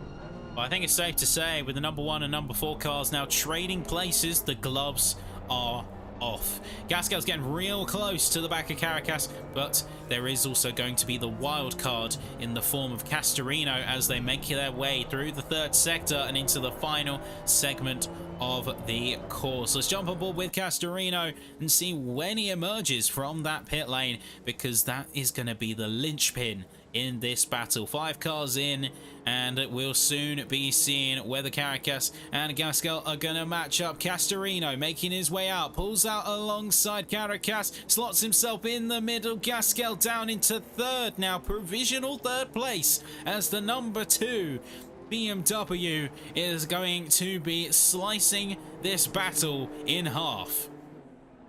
And that is one hell of a pit exit. I don't think I've seen an exit this close. They were so close before the stops, with Gasquel in first, Castorino in second, and Caracas right behind. So Castorino just taking second place once again, and I'm not sure what happened. Maybe the two battling on their outlaps really have just sped each other up and trying to force each other in. It's either that or Castorino has had a slow stop, which I don't think he has. Looking at the numbers, I think he's had a great stop actually, from the looks of it, but it's just Caracas staying out in front and gaining that net first place, and Castorino really splitting this fight open. Yeah, to say, considering the order that they went in, I was not expecting essentially an inversion of the grid as we know it provisionally. Of course, they are currently in P7, 8 and 9, but they are net P1, 2 and 3, considering everyone ahead of them has yet to pit in. Eric Del Fante in the number 6 is in the pits right now, but we'll see if the rest of the field up there is going to be following suit. Chris Warner is going to be making their way alongside Rainman, and that is going to leave a couple more cars. Rainieri in the lead of the race after that one, and Samir Foch is going to be also out too into second. Yeah, and this is the interesting bit, because Caracas nowhere into the top 3 of the standings as it stands, currently 8th place. He's going to be very happy by taking the lead of the race away from Gasquel, one of the competitors that he's going to have in that top 3. Gastorino, of course, being a big obstacle in his way if he wants to get the championship win, of course, which appears to be a little bit out of his way, looking that we only have 3 rounds remaining after this one. But Caracas very happy with Gasquel taking away 3rd place, and O'Sullivan in 4th as well. It's just going to be coming up Caracas, I should say. Well, the gaps have also large, well, they're quite large now. So previously we were talking 3 to 4 tenths of a second on average. Now you're looking at more like a 0.6 or even 0.7, I'd argue, as there's almost a full second between Castorino and Caracas, and half a second with Gasquel and Castorino. The gaps have widened, the field has spread. I'm sure the fight is just as alive as it always was, but the question on my mind now is, where will this leave us once everyone has stopped in? Foch, Rainieri still out on course ahead of these guys, but looks like most, if not the entire field by this point, with Andreas Muller now in the pit too. I believe everyone is now hitting that window, and with about 5 minutes to go to boot. Yeah, like you said, the gap from Castorino up to Caracas increasing to about a second. That's one of the most curious things I've seen all race, and Gasquel's gap also increasing to about a second ahead. These three were so close before the stops, and now they've increased their gaps to so much. It's very strange to see. Is that the case because of the new tires, or is it just them being a little bit tired and wanting to space out a little bit more? We'll have to wait and see, because if they stop like this, we're going to be hopefully talking to all three of them as podium sitters in our post-race interviews. But Caracas currently just happy to look back and seeing that number increase. Well, I think part of it as well is just the simple fact that Caracas is running really quickly. 0.830, new fastest time on that board. Compare that to Castorino's fastest, 10th down. To Gasquel's fastest, half a second. So consistent, yes, but the timing is starting to fall away, particularly with the number 1 BMW. They're going to have to pick up the pace as they're currently on teetering a second behind Castorino in the number 2. And if we look at the lap times, we did see Forge currently out in first place, but the last lap difference, I should say, between a used tire and a clean tire is what we're looking at right now. Forge on the used tire with a 150.252, so that's a 50.2, 2.3 seconds slower than Castorino, and 2.4 seconds slower than Caracas on clean tires. So if Forge stops, or I should say when he stops, which should be either this or next lap, he's going to be gaining a lot of pace from that tire. So you would say the undercut works, but unfortunately Gasquel will disagree with me there, as he lost a position, or lost 2 places actually, from pitting a little bit too early. But we'll see if Forge stays out for a little while longer, and like you said, Gasquel's got to pick up the pace. He has a tiny bit from the looks of it. Last lap, just a few tenths quicker, Caracas a few tenths slower, and Castorino, personal best, a 47.855, only slightly behind Caracas now. So Castorino has really picked up the pace on the previous lap and is looking to pounce once again to gain back the lead of the race. Wouldn't be surprised if there's a little mind game at play as well. It's almost as if to scare off the other two, showing the pace they're capable of even in race trim before things get too dicey. It's akin to a warning shot to have the fastest lap of the race. It's a pride symbol, but more to the point, it is a chance for the other drivers to see that, yeah, you do mean business and you're not going to be trifled with. Let's take a quick look back, as we did have a brief moment, and that is Icy, and they were alongside. They were going to be having a bit of a battle and a bit of a fight, but things aren't looking too hot, as all of a sudden, there you go, contact with the number 25 of Blockwitz, and they lost initial control before diving off into the lurch and eventually emerging in a P28. And if we look at Warner real quickly, with that 20-second penalty, has emerged out in P20. It's going to be looking to gain back a few positions, currently on pace with the guys out in the top 10. So Warner is on those new tires, ready to roll and gain a little bit more time in the Creme de la Course car. Currently the number 17 in 20th place. And we saw some good stuff from our guys out around 10th place before the stops. But looking at Addison, he's currently 10th place with 8 seconds ahead of him. So I'm not sure what happened with the pit stops around the P10 fight, but it's kind of split up a little bit. We do have Walsingham in 8th and Minar in 9th place, currently just within a few tenths of each other on that start-finish straight, trying to have a little bit of a fight, as well as Van Rossum and Silverio in 12th and 13th, having a little bit of a battle as well. But overall, the gaps have started to increase as Forge has finally gone into the pits on that final lap as he can. He's going to be taking those clean tires all the way to the end and hopefully have the best tires towards the end. And let's see where he ends up, as Forge did start towards the back of the grid, actually all the way last, and will be emerging now in, what is that, 16th, 17th place. 16th being held by the number 12 car. So that's a half of the grid done in half of the race. Just about making it ahead of Rainman. That is a good performance thus far from Poch, and is going to have that later stage advantage as he's barely snuck in the pit window. It is about to close, and the field is about to be locked in ahead of the final 35 minutes. A couple of squabbles here and there. Minar, Silverio, Rainman also going to be cars that we have to keep an eye on. But as things currently stand, I am patiently awaiting when things are fully kicking off. So drivers now at this point, they're finding their feet, they're adjusting to the new stint and maybe the new limits that allows. Eventually, the penny's going to drop. Someone's going to jump for it. I think the penny has dropped for Gasquel. The gap is now over 1 second. 1.3 if I have to believe the tower on my screen, whereas Castorina is only 6/10 behind Caracas.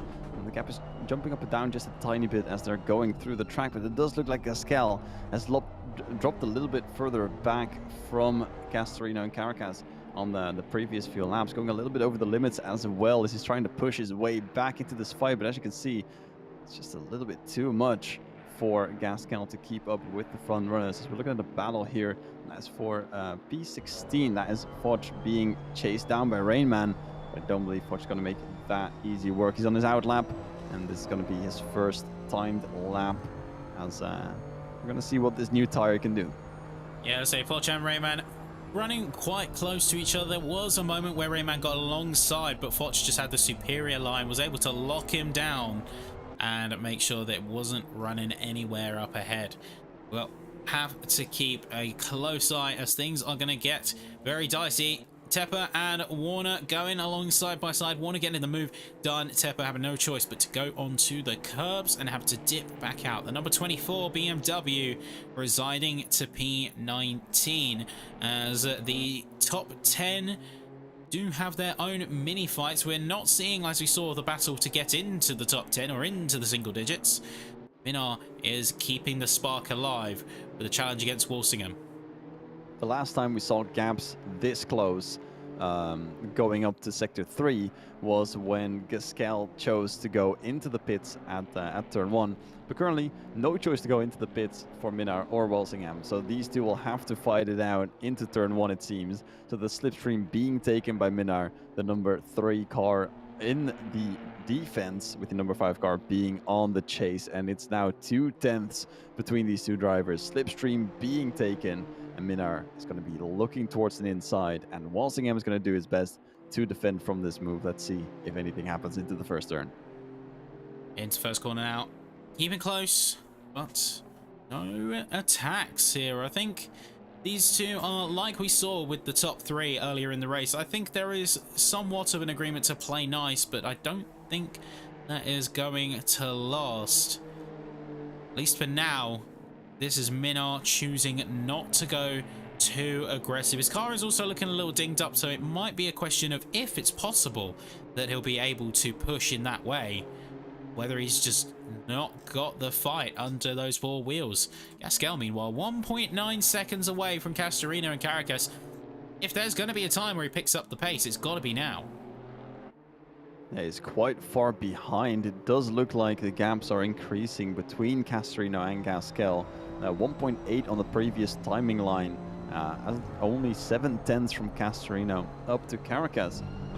As I was looking into the first turn, down to P16, and Rayman is actually giving Foch a good run for his money. He's going to be putting his car alongside ever so slightly into the first turn.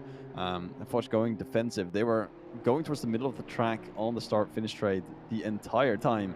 So Foch really going on to the defense as he's already dropped half the grid down, but the rest of the grid is going to be a little bit more difficult as Rainman's not going to make it easy for him. Warner in 18th place is also on a very, very good pace. Same pace as about P14, P13 and P12. So he does have the pace to jump it right back up. He's got about 7 seconds to make up for to go further up ahead as Minar is also one of these drivers who's got good pace. Back into the slipstream, a little bit further away compared to last time to Walsingham.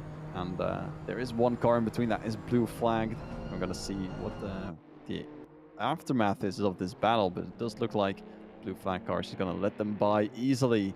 And Minar will have to try again on another lap. Well, that's Mueller going alongside the number 29, yielding in favor of the battlers in P8 and P7 respectively. Walsingham and Minar keeping each other honest throughout a good chunk of this lap, and really not going to be giving each other an inch. Silverio and Van Rossum, meanwhile, are running quite close. They are sort of inching closer and closer. They've had a little squabble here and there as they were poking alongside each other. Bit of tail slide from Silverio there, and things aren't looking so smooth. It's pink v purple with a tinge of black and orange. So who is going to come out on top here? 22 v 14. Nobody's gotten a material advantage, although I say Silverio's pushing harder, judging by how the tail is stepping out. Now, I've seen the front guys have smaller gaps throughout the entire first stint, but it's undoubtedly the middle of the field, the mid-pack, that's given us more enjoyable racing. I do have to say, the pit exits from the top three, absolutely astonishing, but they haven't made any on-track overtakes. The only thing that's happened is position swaps while exiting the pits, or while in the pits.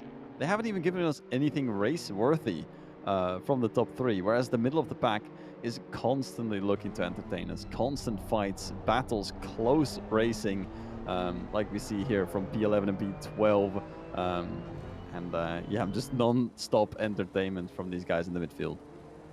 Yeah, so we'll catch a brief moment as this is going to be Radke. So jump onto the helicopter, see exactly what happened. So on the defense, it looks like here, making their way through the second, and oh yeah, just tale as old as time. Way too wide on that second sector. It's deceptive, isn't it? It's that double apex as you make your way out and down and into turn 9. It is deceptive how it tightens up, isn't it?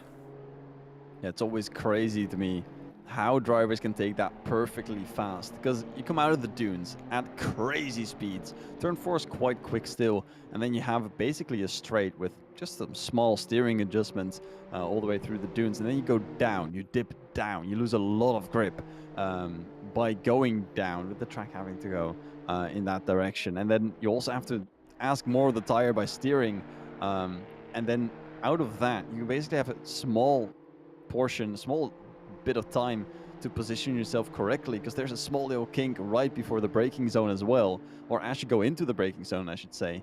And right after that roller coaster, you have those corners that you were talking about, those two right-handers that go basically in tandem. If you miss one, you're going to be out of position for the next one, and does kind of look like a double apex, feels like a double apex at times, and yeah, lots of drivers making mistakes in that corner. It's an easy one to mess up too, and can be quite punishing unless you make quick adjustments fast to get yourself out of there. Too much overcorrection though, as we've seen, and you're just going to do a 360 for the fans and a free position giveaway for the rest of the field. Minar continues to put that pressure on Walsingham as the front of the field has found an equilibrium, and even the mid-pack, which we have turned to in times of action, has found some spacing itself. Foch, Rainieri calmed down Rainman well into the back rear view mirror. Silverio Van Rossum with his second gap of each other. Minar and Walsingham are the only two cars that currently stand within half a second of each other. Everyone else has got some room to breathe finally. And with Gasquel dropping back from the front too, I did think at some point that O'Sullivan would be able to pick up the pace a bit and gain some time, but it does look like O'Sullivan's going to be attacked from the rear by Del Fonte very, very soon. The car currently in 5th place is looking to pounce and get a position from O'Sullivan as they're heading through Sector 3. And like you said, the only cars within half a second currently being Minar and Walsingham, but I do think O'Sullivan's going to have a visitor on the next few laps. An important time is coming up. 25 minutes left of the session, and this is where I think the mindset of the drivers fundamentally changes. When you're closer to half an hour, or you're the other side of half an hour, you're still in that semi-enduro mindset. But as you get closer and closer to the time, you can take more risks. You can start to push the boat out. You're not afraid to get the elbows out just that tiny bit more. Because, of course, the longer the session, the longer the stint, the more your self-preservation, in a way, as silly as that sounds, is at the forefront of your mind and does cap you off from maybe going for a little bit more aggressive of an attack on another car. When you get to 10-5 minutes, they know the time pressure is on. And so that will be where we do see some commitments to overtakes happening and holding for longer. I also think the opposite end of that spectrum. Yes, you're going to have more attacks and more opportunities being taken because you don't have that much time left in those final 5 to 10 minutes.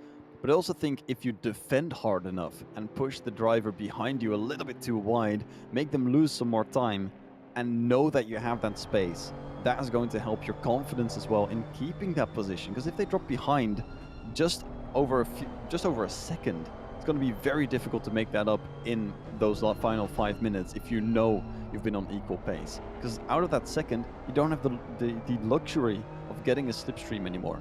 So defend hard in those final 10 minutes, and you're going to be feeling that payment all the way towards the finish line. It's that dichotomy. It's, do I attack to confirm, or do I defend to preserve? It's what you decide to do, and you've got to respond to your environment. Like if I was Minar's position, I'd be looking at that attacking option, knowing that Walsingham wouldn't have much in the way of a counter.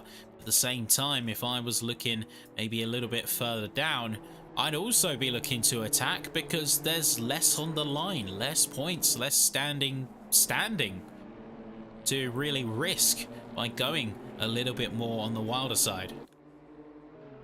Yeah, these risks being taken more and more is something that I wanted to see way more towards the end, but unfortunately the battles are very far in between, with only 2 currently very, very close. There's a few that are just the regular close, one of them being Silverio in the 12th place trying to fight out in front, and the other one being Surfoch in 16th place trying to move his way up as well. Has gone half the grid already down, or almost. It's a 31 car grid, so he's gone just one below half of the grid already taken, and he wants to make that just over half of the grid, but it doesn't look like he's getting close enough to Ranieri. He's doing a great job of keeping the pace and trying to keep the number 12 car behind as some more battles are opening now. I did see Delfante getting real close to O'Sullivan now for that 4th place that we were looking at a bit ago as well. Now we're looking at Silverio in P12, the number 22 car, trying to take a little bit of a run to Van Rossum in 11th. And as we have multiple battles now starting to stage up, Delfante, Minar, Silverio, all stacking up potential cards. Eventually, that tower has to fall in someone's favor. Question is who? We'll check in with the front. Delfante getting very close to the back of Shea in the number 8. But will he pounce for it on this lap? 0.2 of a second split them, real close running. But it's going to be a bit of a defensive move from O'Sullivan, knowing the threat they are up against side by side all the way through turn 1, having to go out wide. Delfante has to dip back for the time being, well defended by Shea in the number 8. Now, I haven't seen a car go around the outside of turn 1 and make it stick. Every single time we've seen a battle or an attempt at an overtake into the first turn, the car on the inside always takes the advantage. So as soon as you go onto the inside on the start-finish straight, you know that you've got the line. These cars don't have the aerodynamic capabilities to go wider, to go take that outer line and take more speed through the corner, which increases their downforce, which these cars don't really have that much of. So taking that wider line, the outside line, is not going to give you any advantage at all. So the inside line will just give you the better run all of the time, basically. And that's what we saw from some drivers. Very early defense from Foch that I've seen before and here as well. with O'Sullivan being early on the defense. But some of these drivers defend very, very late or not at all, so they don't see the advantage that the inside line has, and that's where you can see the difference in, I think, in mentality and skill as well, as Delphante is going to be looking to go for take two. Yes, the mechanical grip is what these cars depend on so much, and when you have a chance to go on the outside, that's going to ride exclusively on how your aero can keep the high speed through the corners. You're not having such an advantage here, and that is going to be the big thing that separates. We'll check in a little bit further away in just a moment, as we've just got word of a bit of a yellow flag incident. Hoffman is round apparently, and we will check in with them in due time. But so close to the back there, Delphante. Will they go for the challenge here? It's a nose peak, but is it a corner? Is it a move? Not quite. Let's see exactly what happened with that number 18 car. This is Christopher Hoffman running through, and this is going to be into turn 4 here, making their way around, and just a bit too much oversteer and straight into the wall as well as into the grass, having to wait and get stuck as they won't have a chance to breathe before track clears. Now that's something that we've seen plenty of times before. The exit of turn 4 and the long sweeping turns of sector 2, very difficult to keep the car in control. And turn 4, of course, the main event for that. But looking at the front 2 cars, the gap is now within half a second once again. Castorino sniffing the rear diffuser of Caracas, and Caracas doing everything he can to defend. Are we going to see that inside line being taken by the number 2 car, or is the number 4 car going to defend that properly in time? Only one way to find out. Yeah, we're eagerly anticipating to see exactly what these drivers will do. Will there be a defensive reaction here from Castorino, or I say an attacking move from Castorino? Will there be a defensive reaction from Caracas? Both of them holding a bit of a stalemate, but with the 20 minutes to go, I think the time for their more measured and, say, more diplomatic approach is past. I think that these two are going to be looking at the timer quickly winding down. Gasquel is 2.5 seconds away, so there will still be a threat. They're going to pick their moments, but don't necessarily see them playing nice for much longer. Yeah, with only about 10 laps remaining, if we look at the time, 18 minutes and about 1 minute 49, 1 minute 50 for their lap times. I don't think 20 laps, I don't think 10 laps is a little amount of laps to be able to get the overtake done. So Castorino is going to have his opportunities. Same goes for Delphante, by the way. But I do think if Castorino is going to take all of those opportunities every single lap, he's going to be trying to push Caracas to wherever he can defend. I don't think that's going to bode well for them, because Gasquel, 2.5 seconds behind, is around the same pace as it stands, actually a little bit quicker than Caracas on the previous lap. I think at some point Gasquel's just going to join right back in and maybe even try and sneak away a position. See if we can get something on the sly here, but front 2 continuing to push. Castorino going a little bit narrower and a little bit safer with some of those lines. Caracas is the one doing the most amount of pushing, I think, right now, just to keep them at bay. I wonder how they might be feeling spooked, considering Castorino was getting mighty close. Yeah, big gap now as they cross the start-finish line. No way for Castorino to make any moves, and Caracas knows it.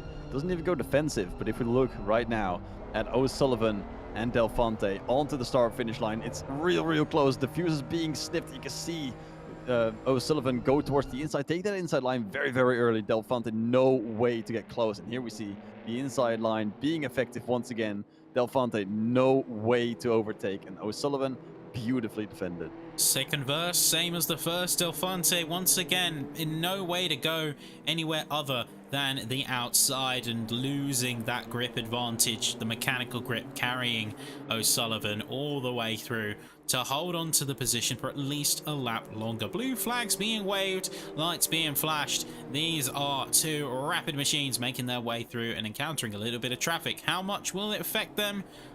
We'll have to wait and see, because they're coming up to a healthy dose of corners.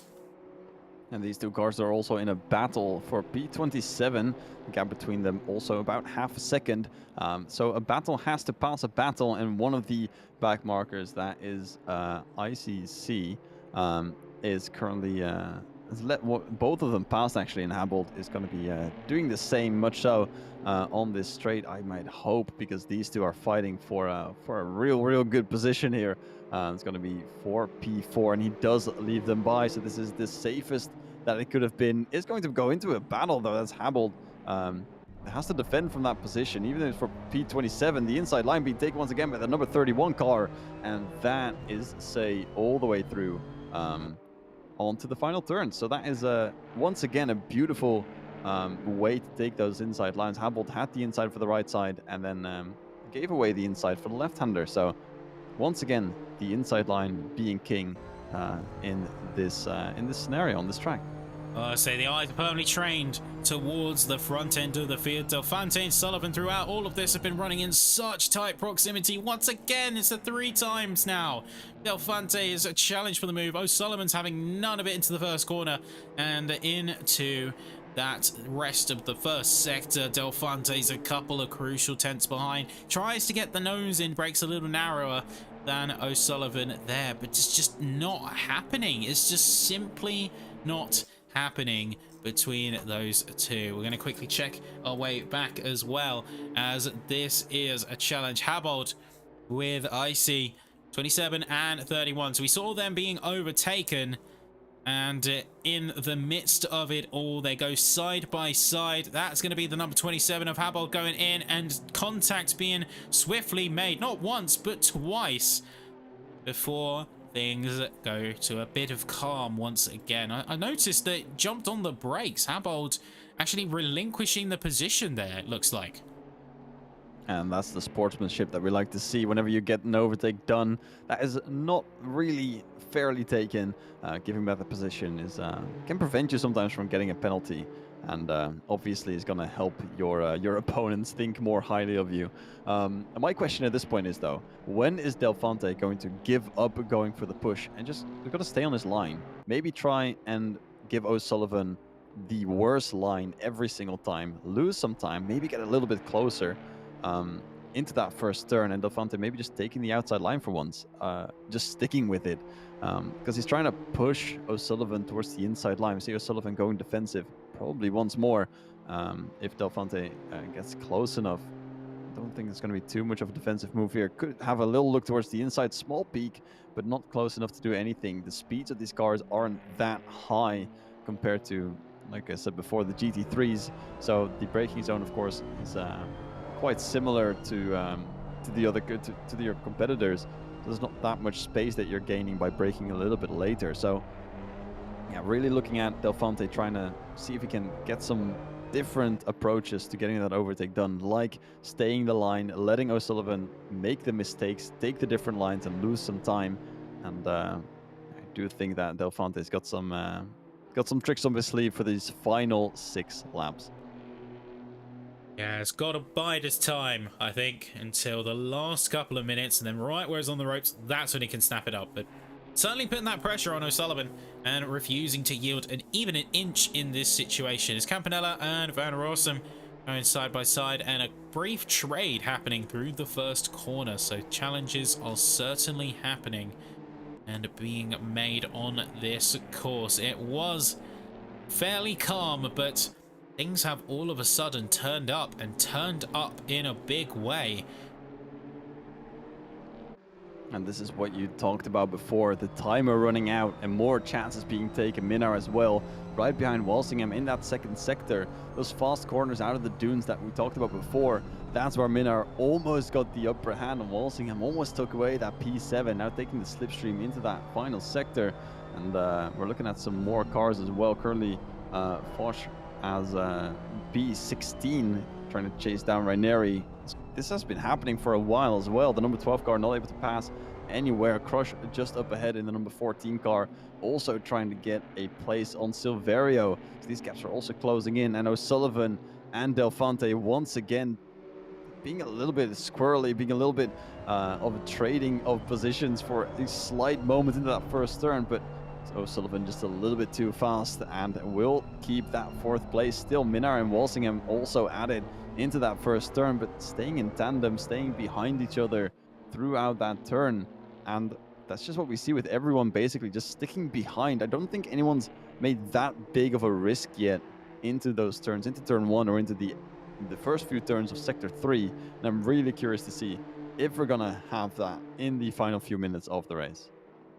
Now, Caracas remains in the lead and looks undisturbed as Castorino is currently 1.5 seconds behind. Gasquel's managed to peel themselves back in, was 2.5 and now has chipped a second out of that, but there is a much larger gap to the likes of Shea O'Sullivan and Eric Del Fonte, who are slowing each other down by squabbling and going slightly offline in the course of defending the position. But beyond that, you do see Minnaar and Walsingham continuing to play nice for the time being. Bosch and Rainieri are also very close together, so we'll see if that move happens eventually, as like you said, there have been attempts but no luck being spared at this stage for the number 15 spot. Rainieri is putting down a tough defense to crack. And another car, the number 29 of Muller, spun out at the exit of turn 4. This is, I think, car number 5 already, who has spun out all voluntarily on the exit of turn 4. Here we can see them entering turn 3, the right-hander, into turn 4, the banked corner. There we see left-hander being taken quite wide there, and that is where you lose the rear, and boink, into the wall. And that's happened so many times now. Still funny to see the little tap onto the wall. But yeah, of course not when you're in the driver's seat looking at Del Fonte now right behind O'Sullivan.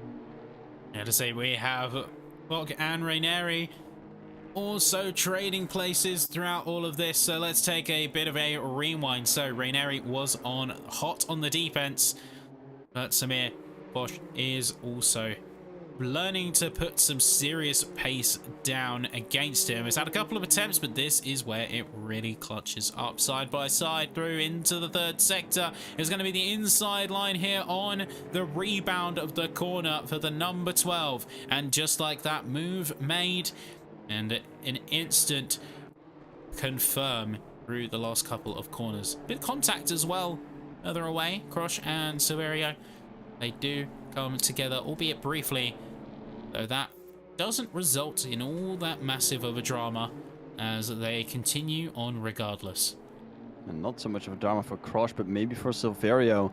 Silverio didn't take that inside line into turn 1, got the outside line handed to him by Crush, and Crush taking away that place, once again showcasing how strong that inside line is into the first turn. And O'Sullivan going to showcase that once again if Del Fonte can get close enough.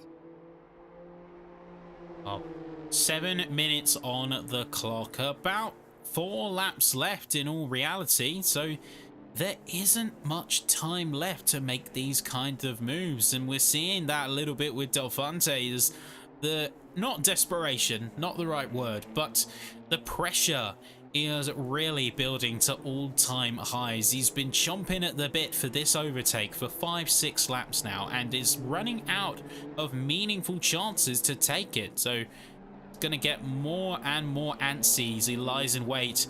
Eventually, someone has to yield. Someone's going to have to face up to the pressure, and one of them is going to crack. And with those times ticking down, and with that I mean just the race time ticking down, 4 laps remaining, including this one, we do see Del Fonte take a little bit more of a peak, like you said, not putting in the pressure too much yet, but I do think the pressure is coming to Del Fonte, because previously we've seen them just stay in tandem with O'Sullivan, following through, but now even in this difficult section, we see them take a different line, looking left, looking right, next to the car of O'Sullivan, instead of looking at the rear, taking slightly different lines through here as well, taking that inside line and just a tiny bit. O'Sullivan of the inside for the next one, but they're not back-to-back anymore. They're looking towards the side, and O'Sullivan very, very hard on the defense, but that will turn into the outside line for the next turn if he cannot keep it up ahead, but he will, and that is Delphante still behind, looking for a run into turn 1. They're so close all throughout the lap now. It used to be just before turn 1, but now they're battling all throughout. And you can see Delphante is going to be looking before turn 1 once again. Just watch. Absolutely brilliant here. So O'Sullivan is putting down a masterclass of a defense, just placing his car just right. He's not losing masses and masses of time either. It's only dropped about a second since we last checked in on their timings, and Delphante has put on such a high amount of pressure. Sullivan refuses to even be shaken, it looks like. With the field spread out firmly, these two are going to keep providing some great action. Number 8 v number 6. Delphante's looking left, trying to just get any angle. There's no chance that he's getting to make this one work. And not just looking at P4 v P5, I'm actually looking at P2, PV3. Gasquel has gone real close to Castorino. We can see that right there. Taking just a tiny bit of a different line. We'll look towards the inside, and there's contact between the two. That is Castorino. A little bit squirrely. Will keep the place, though. Keeps the car very well controlled. And Gasquel taking a small little tap to the rear, and there's some inside lines being looked at as well by Gasquel. A little bit more contact from the looks of it, and these two are going at it. They are really pushing each other now. So that's the number 1 and the number 2 BMW coming very close, and in the end it's going to be a wild sporadic flurry of attacks. It's left, it's right, it's Castorino dropping the rear axle for a split second. That's all the competition that Gasquel needs to push into that danger zone, heading into the penultimate and now final corners. So couple of laps left to go. Caracas, Castorino, Gasquel. Caracas, I think, has got just enough of a margin to make this work, and I will be expecting him to hold firm. But Gasquel and Castorino, things are heating up now. Nose in, peek into the right. That's going to be a bit of a yield from Gasquel. Has to back out slightly. Castorino closing the door. Who do you think is going to come out on top of this? Because it's all of a sudden, Gasquel's got close, and the fire is lit. The burners are on. He's going for it at every chance he gets. Yeah, it looked like he came out of nowhere. 2.5 seconds was the gap before, but now all of a sudden, he just dropped the pedal to the floor, and Castorino is losing time in no threat at all from O'Sullivan. The gap is about 11 seconds, so Gasquel can do whatever he wants, and he's looking everywhere. Even now, he's trying to seize his opportunities, looking towards the inside, bringing a tiny bit later, putting that wheel in, but not getting the overtake done just yet. Castorino is not one to be thrown away that easily. The leader of the championship shows why he is leading the championship, but Gasquel is not making it easy at all. He lost the lead, and he really wants some of those places back, wants some of those points back. Just looking left, right again. And here it is, trying to see if he can take some of these advantages towards the next line onto a straight now. That is how rare it is. You can almost smell the dust that's on that front splitter from Gasquel. Within the 10th now, has a little bit of a slipstream, small defensive move from Castorino, but watch out, the outside will become the inside line, and it's oh so strong in these turns. Gasquel a little bit up ahead, and he will take that place away from Castorino up to second place. Castorino not done just yet, but will have to stick behind for just a moment. And we had as well all of that Delphante with Sullivan. They were trading spots, and that has finally come to pass. So that will be all she wrote there. Things have heated up in a major way in the last 5 minutes. Gasquel lighting the fires, lighting up the tires, and in the end getting that P2 in a sweeping flurry.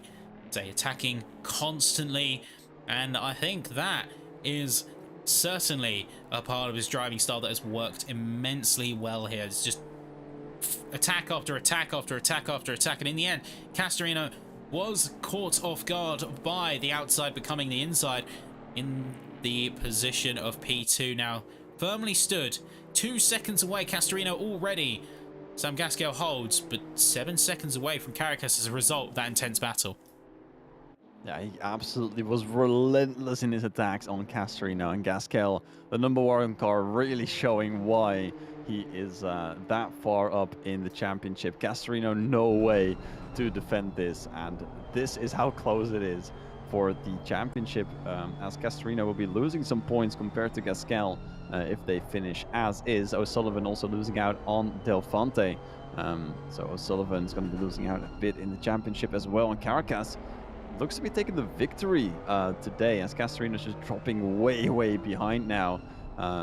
From the looks of it, Delphante still has O'Sullivan right behind him. Looking a little bit further back, gaps are closing everywhere. Minar still very close to the car ahead.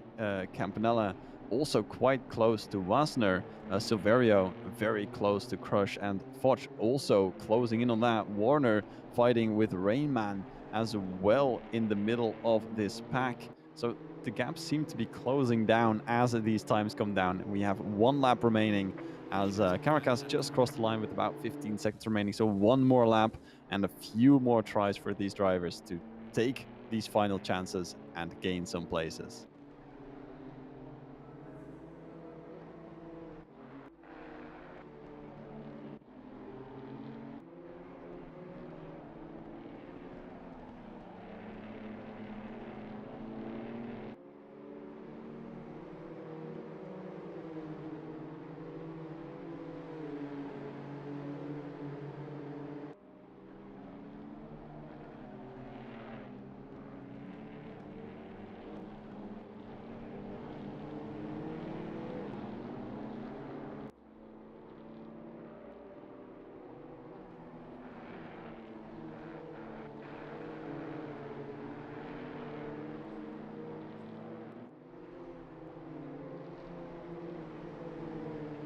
Yeah, and speaking of chain reactions, Castorino has dropped so far back that Delphante is now within 2 seconds, which I don't think is going to be any trouble from looking at it. Campanella actually drops back a few places looking at it, down to P15, so not sure what happened there.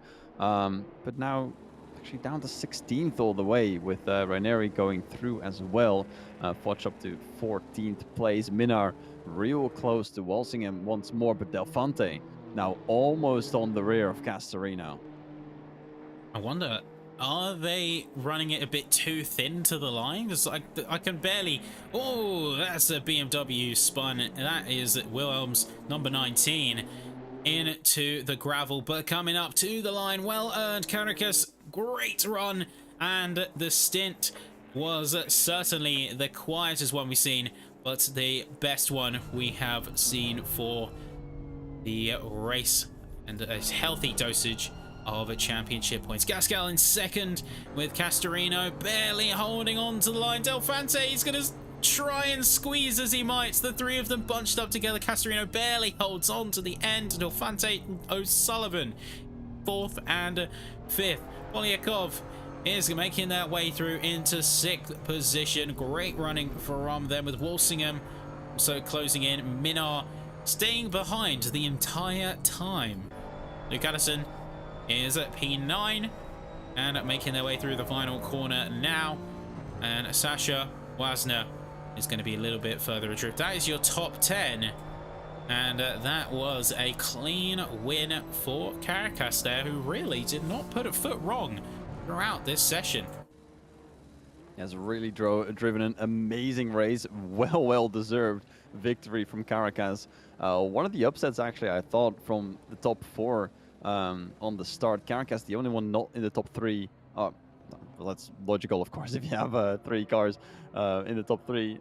But outside of the top 5 that joined those top 3 fighters for this race. And coming out on top on the victory, absolutely amazing. Gasquel quite close in the end as well, with those 3 right behind. Castorino, Delphante, and O'Sullivan finished within 1.5 tenths of each other.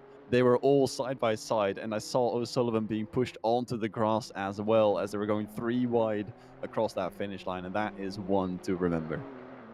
One to certainly remember, and one we hopefully get a chance to talk to our drivers about, as the checkered flag has fallen on the session and the field is looking like absolute machines, as things are quickly getting to task when the points are going to be massive here.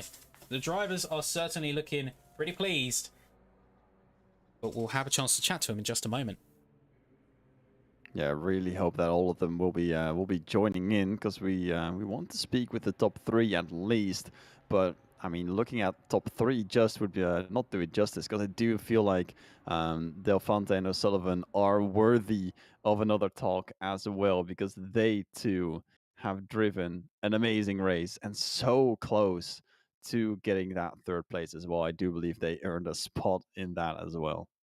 Yeah, well, let's see then, in that case, if they are ready to have a little bit of a chat. So we'll take a bit of a moment, of course, for the drivers to have their cool down and to see what they are going to be standing at in terms of championship points. But say, coming out of that, how are you feeling about all of this? Well, on the one hand, I'm very sad that Caracas didn't get to enjoy that much of the racing.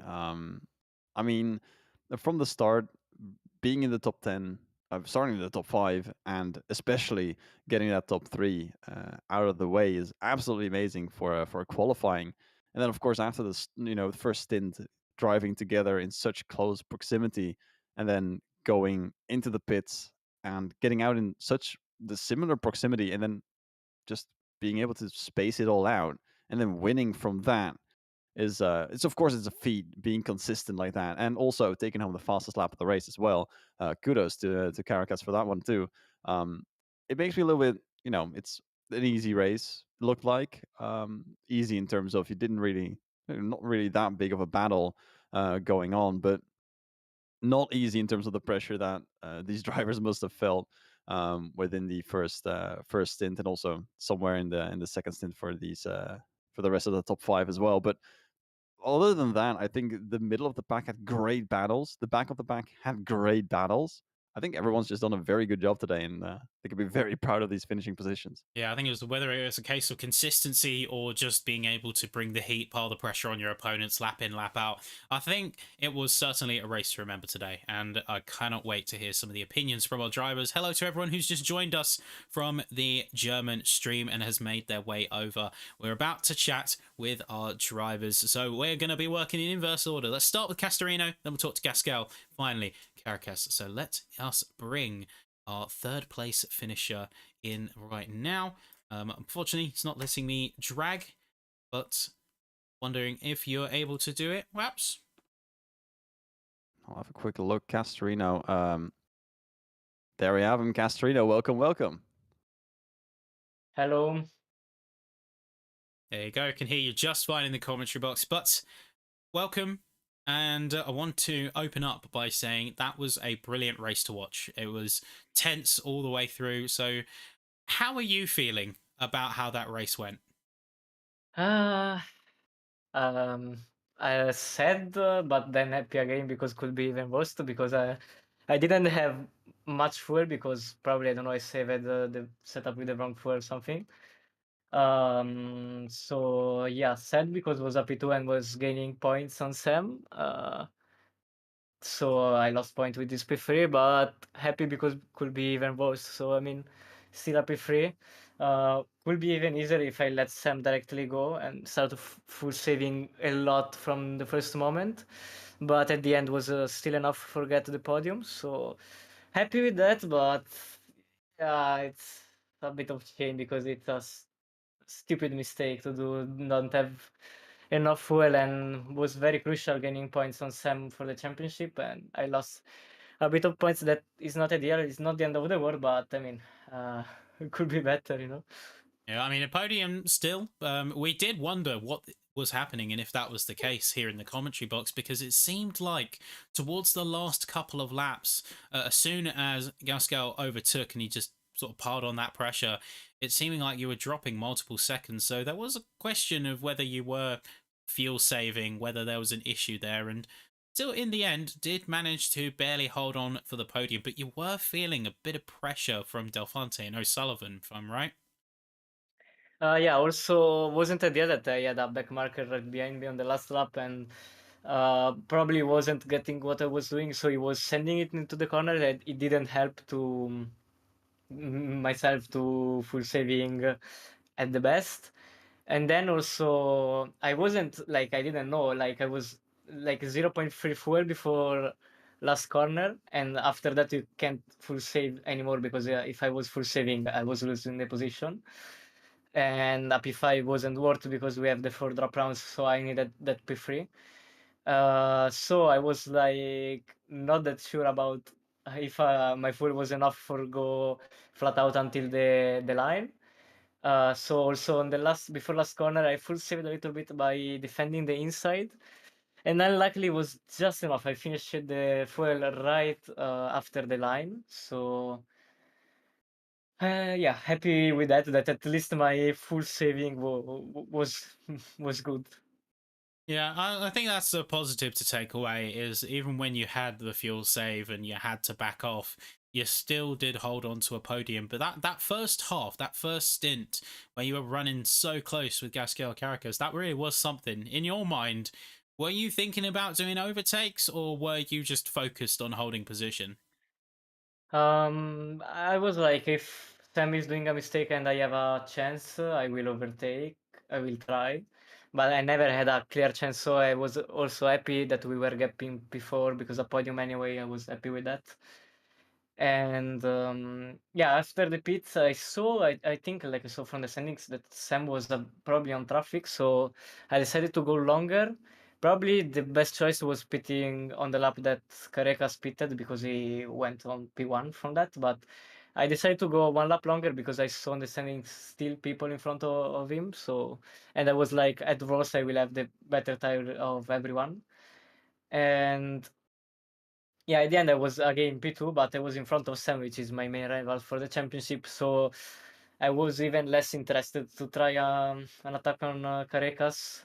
Forget P1. Like I was like only if I have a clear chance, I will try to overtake him because I was quite epic to gaining points on Sam, and then the fuel happened. So yeah, not ideal with that.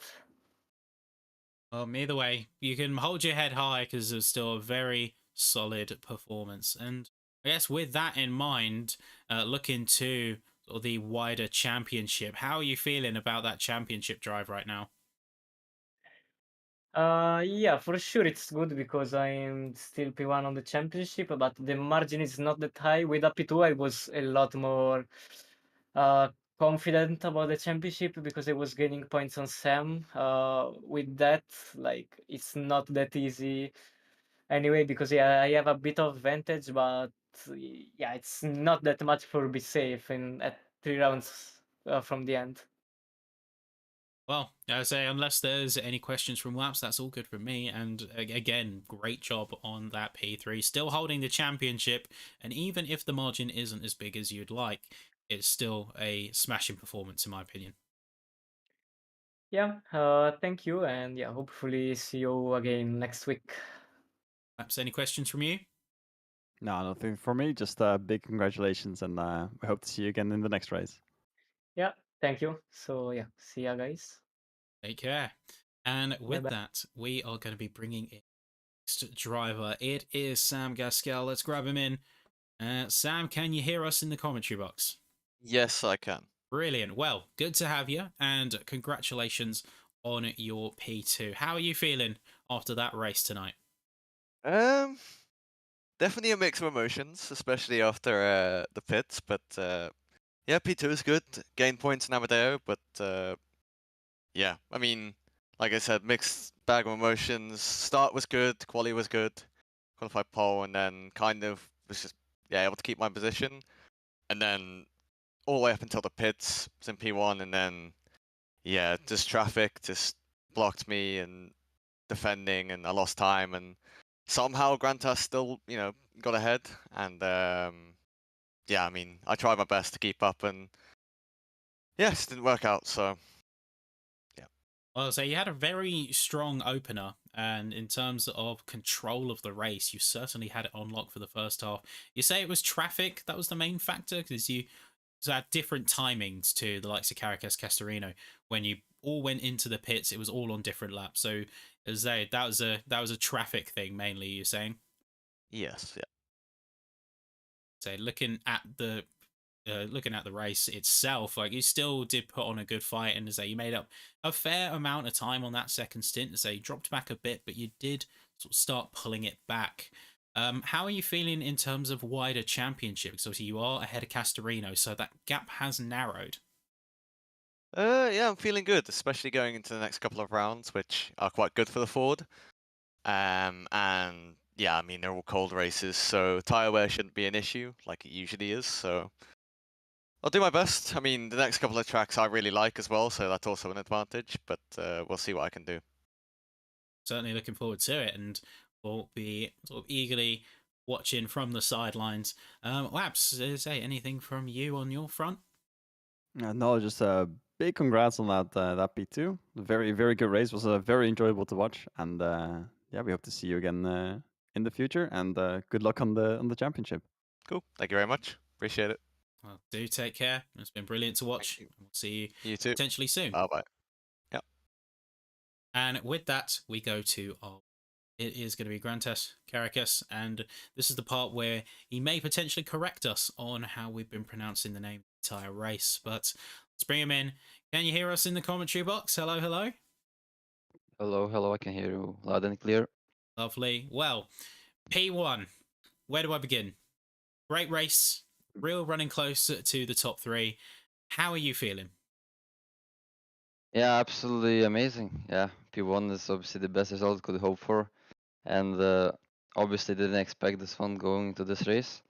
I was still pretty confident in this car, but you know, like there's so many fast people here and insane battle between top three of all race. Uh, and yeah, it was just yeah, really fun race overall, and I'm really happy that I managed to finish P1 in here. Yeah, well, it's certainly a bit of a boost because you were running very close with the other two. You were running quite close with Gascal, Castorino, and in the end, it was a bit of an interesting scenario because you all pitted on different laps, didn't you? Yeah, yeah. Different strategies, yeah. I pitted in the middle, so you know, I guess it was a bit sort of different strategy than anybody else, and I managed to get both of them surprisingly.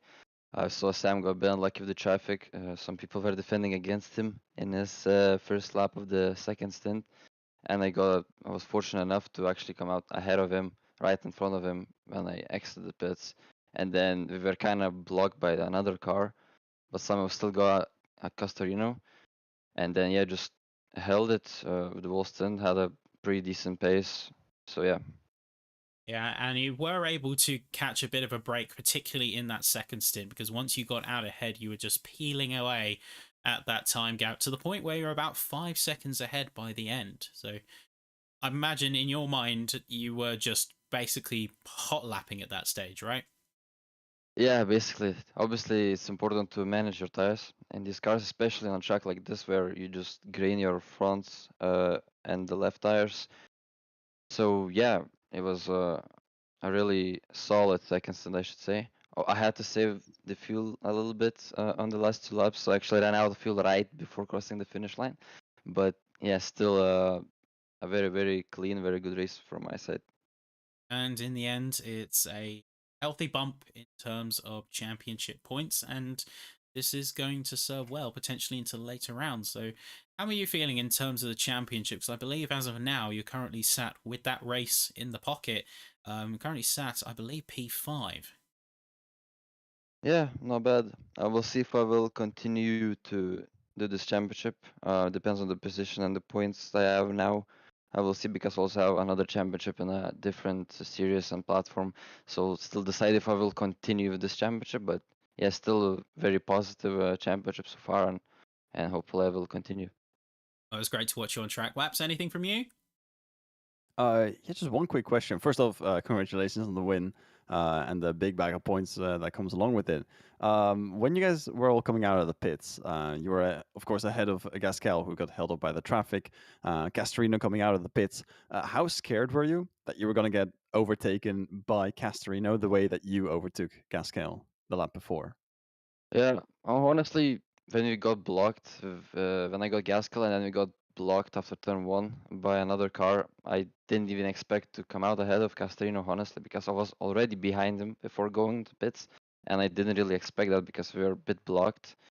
So we lost a bit of time, and Castellino was on a clean lap, so I wasn't really concerned. I just needed to hold my position, my second place, and I thought like, okay, I will try to attack Castorino, you know, if he comes out the pits ahead of me, which should have happened, but somehow still got him. So yeah, I wasn't really concerned. I actually, you know, thought I will be P2 because it got blocked. So yes, it was kind of lucky in the end, and yeah, got really happy and was very surprised that I still came out ahead of him.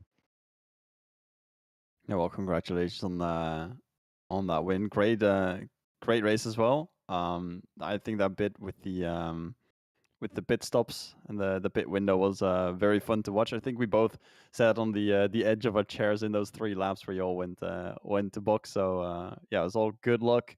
Very happy to see you come out on top there.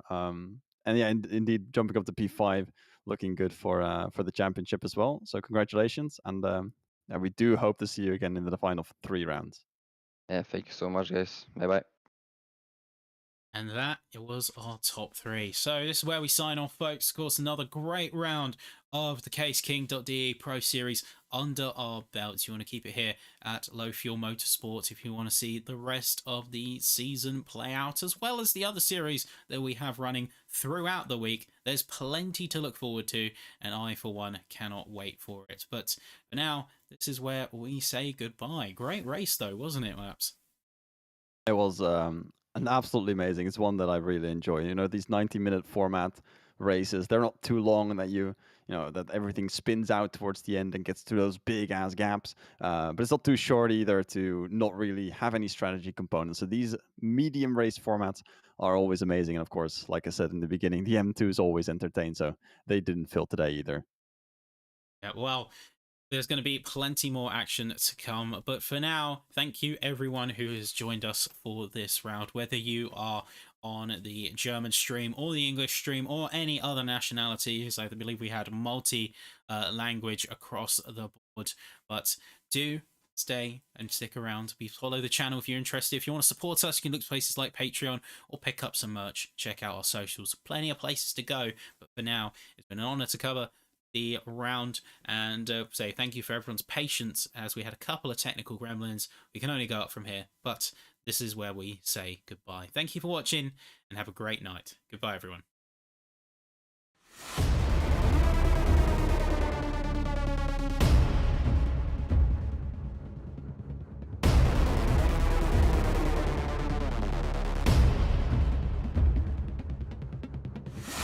You are sweet as paradise. I saw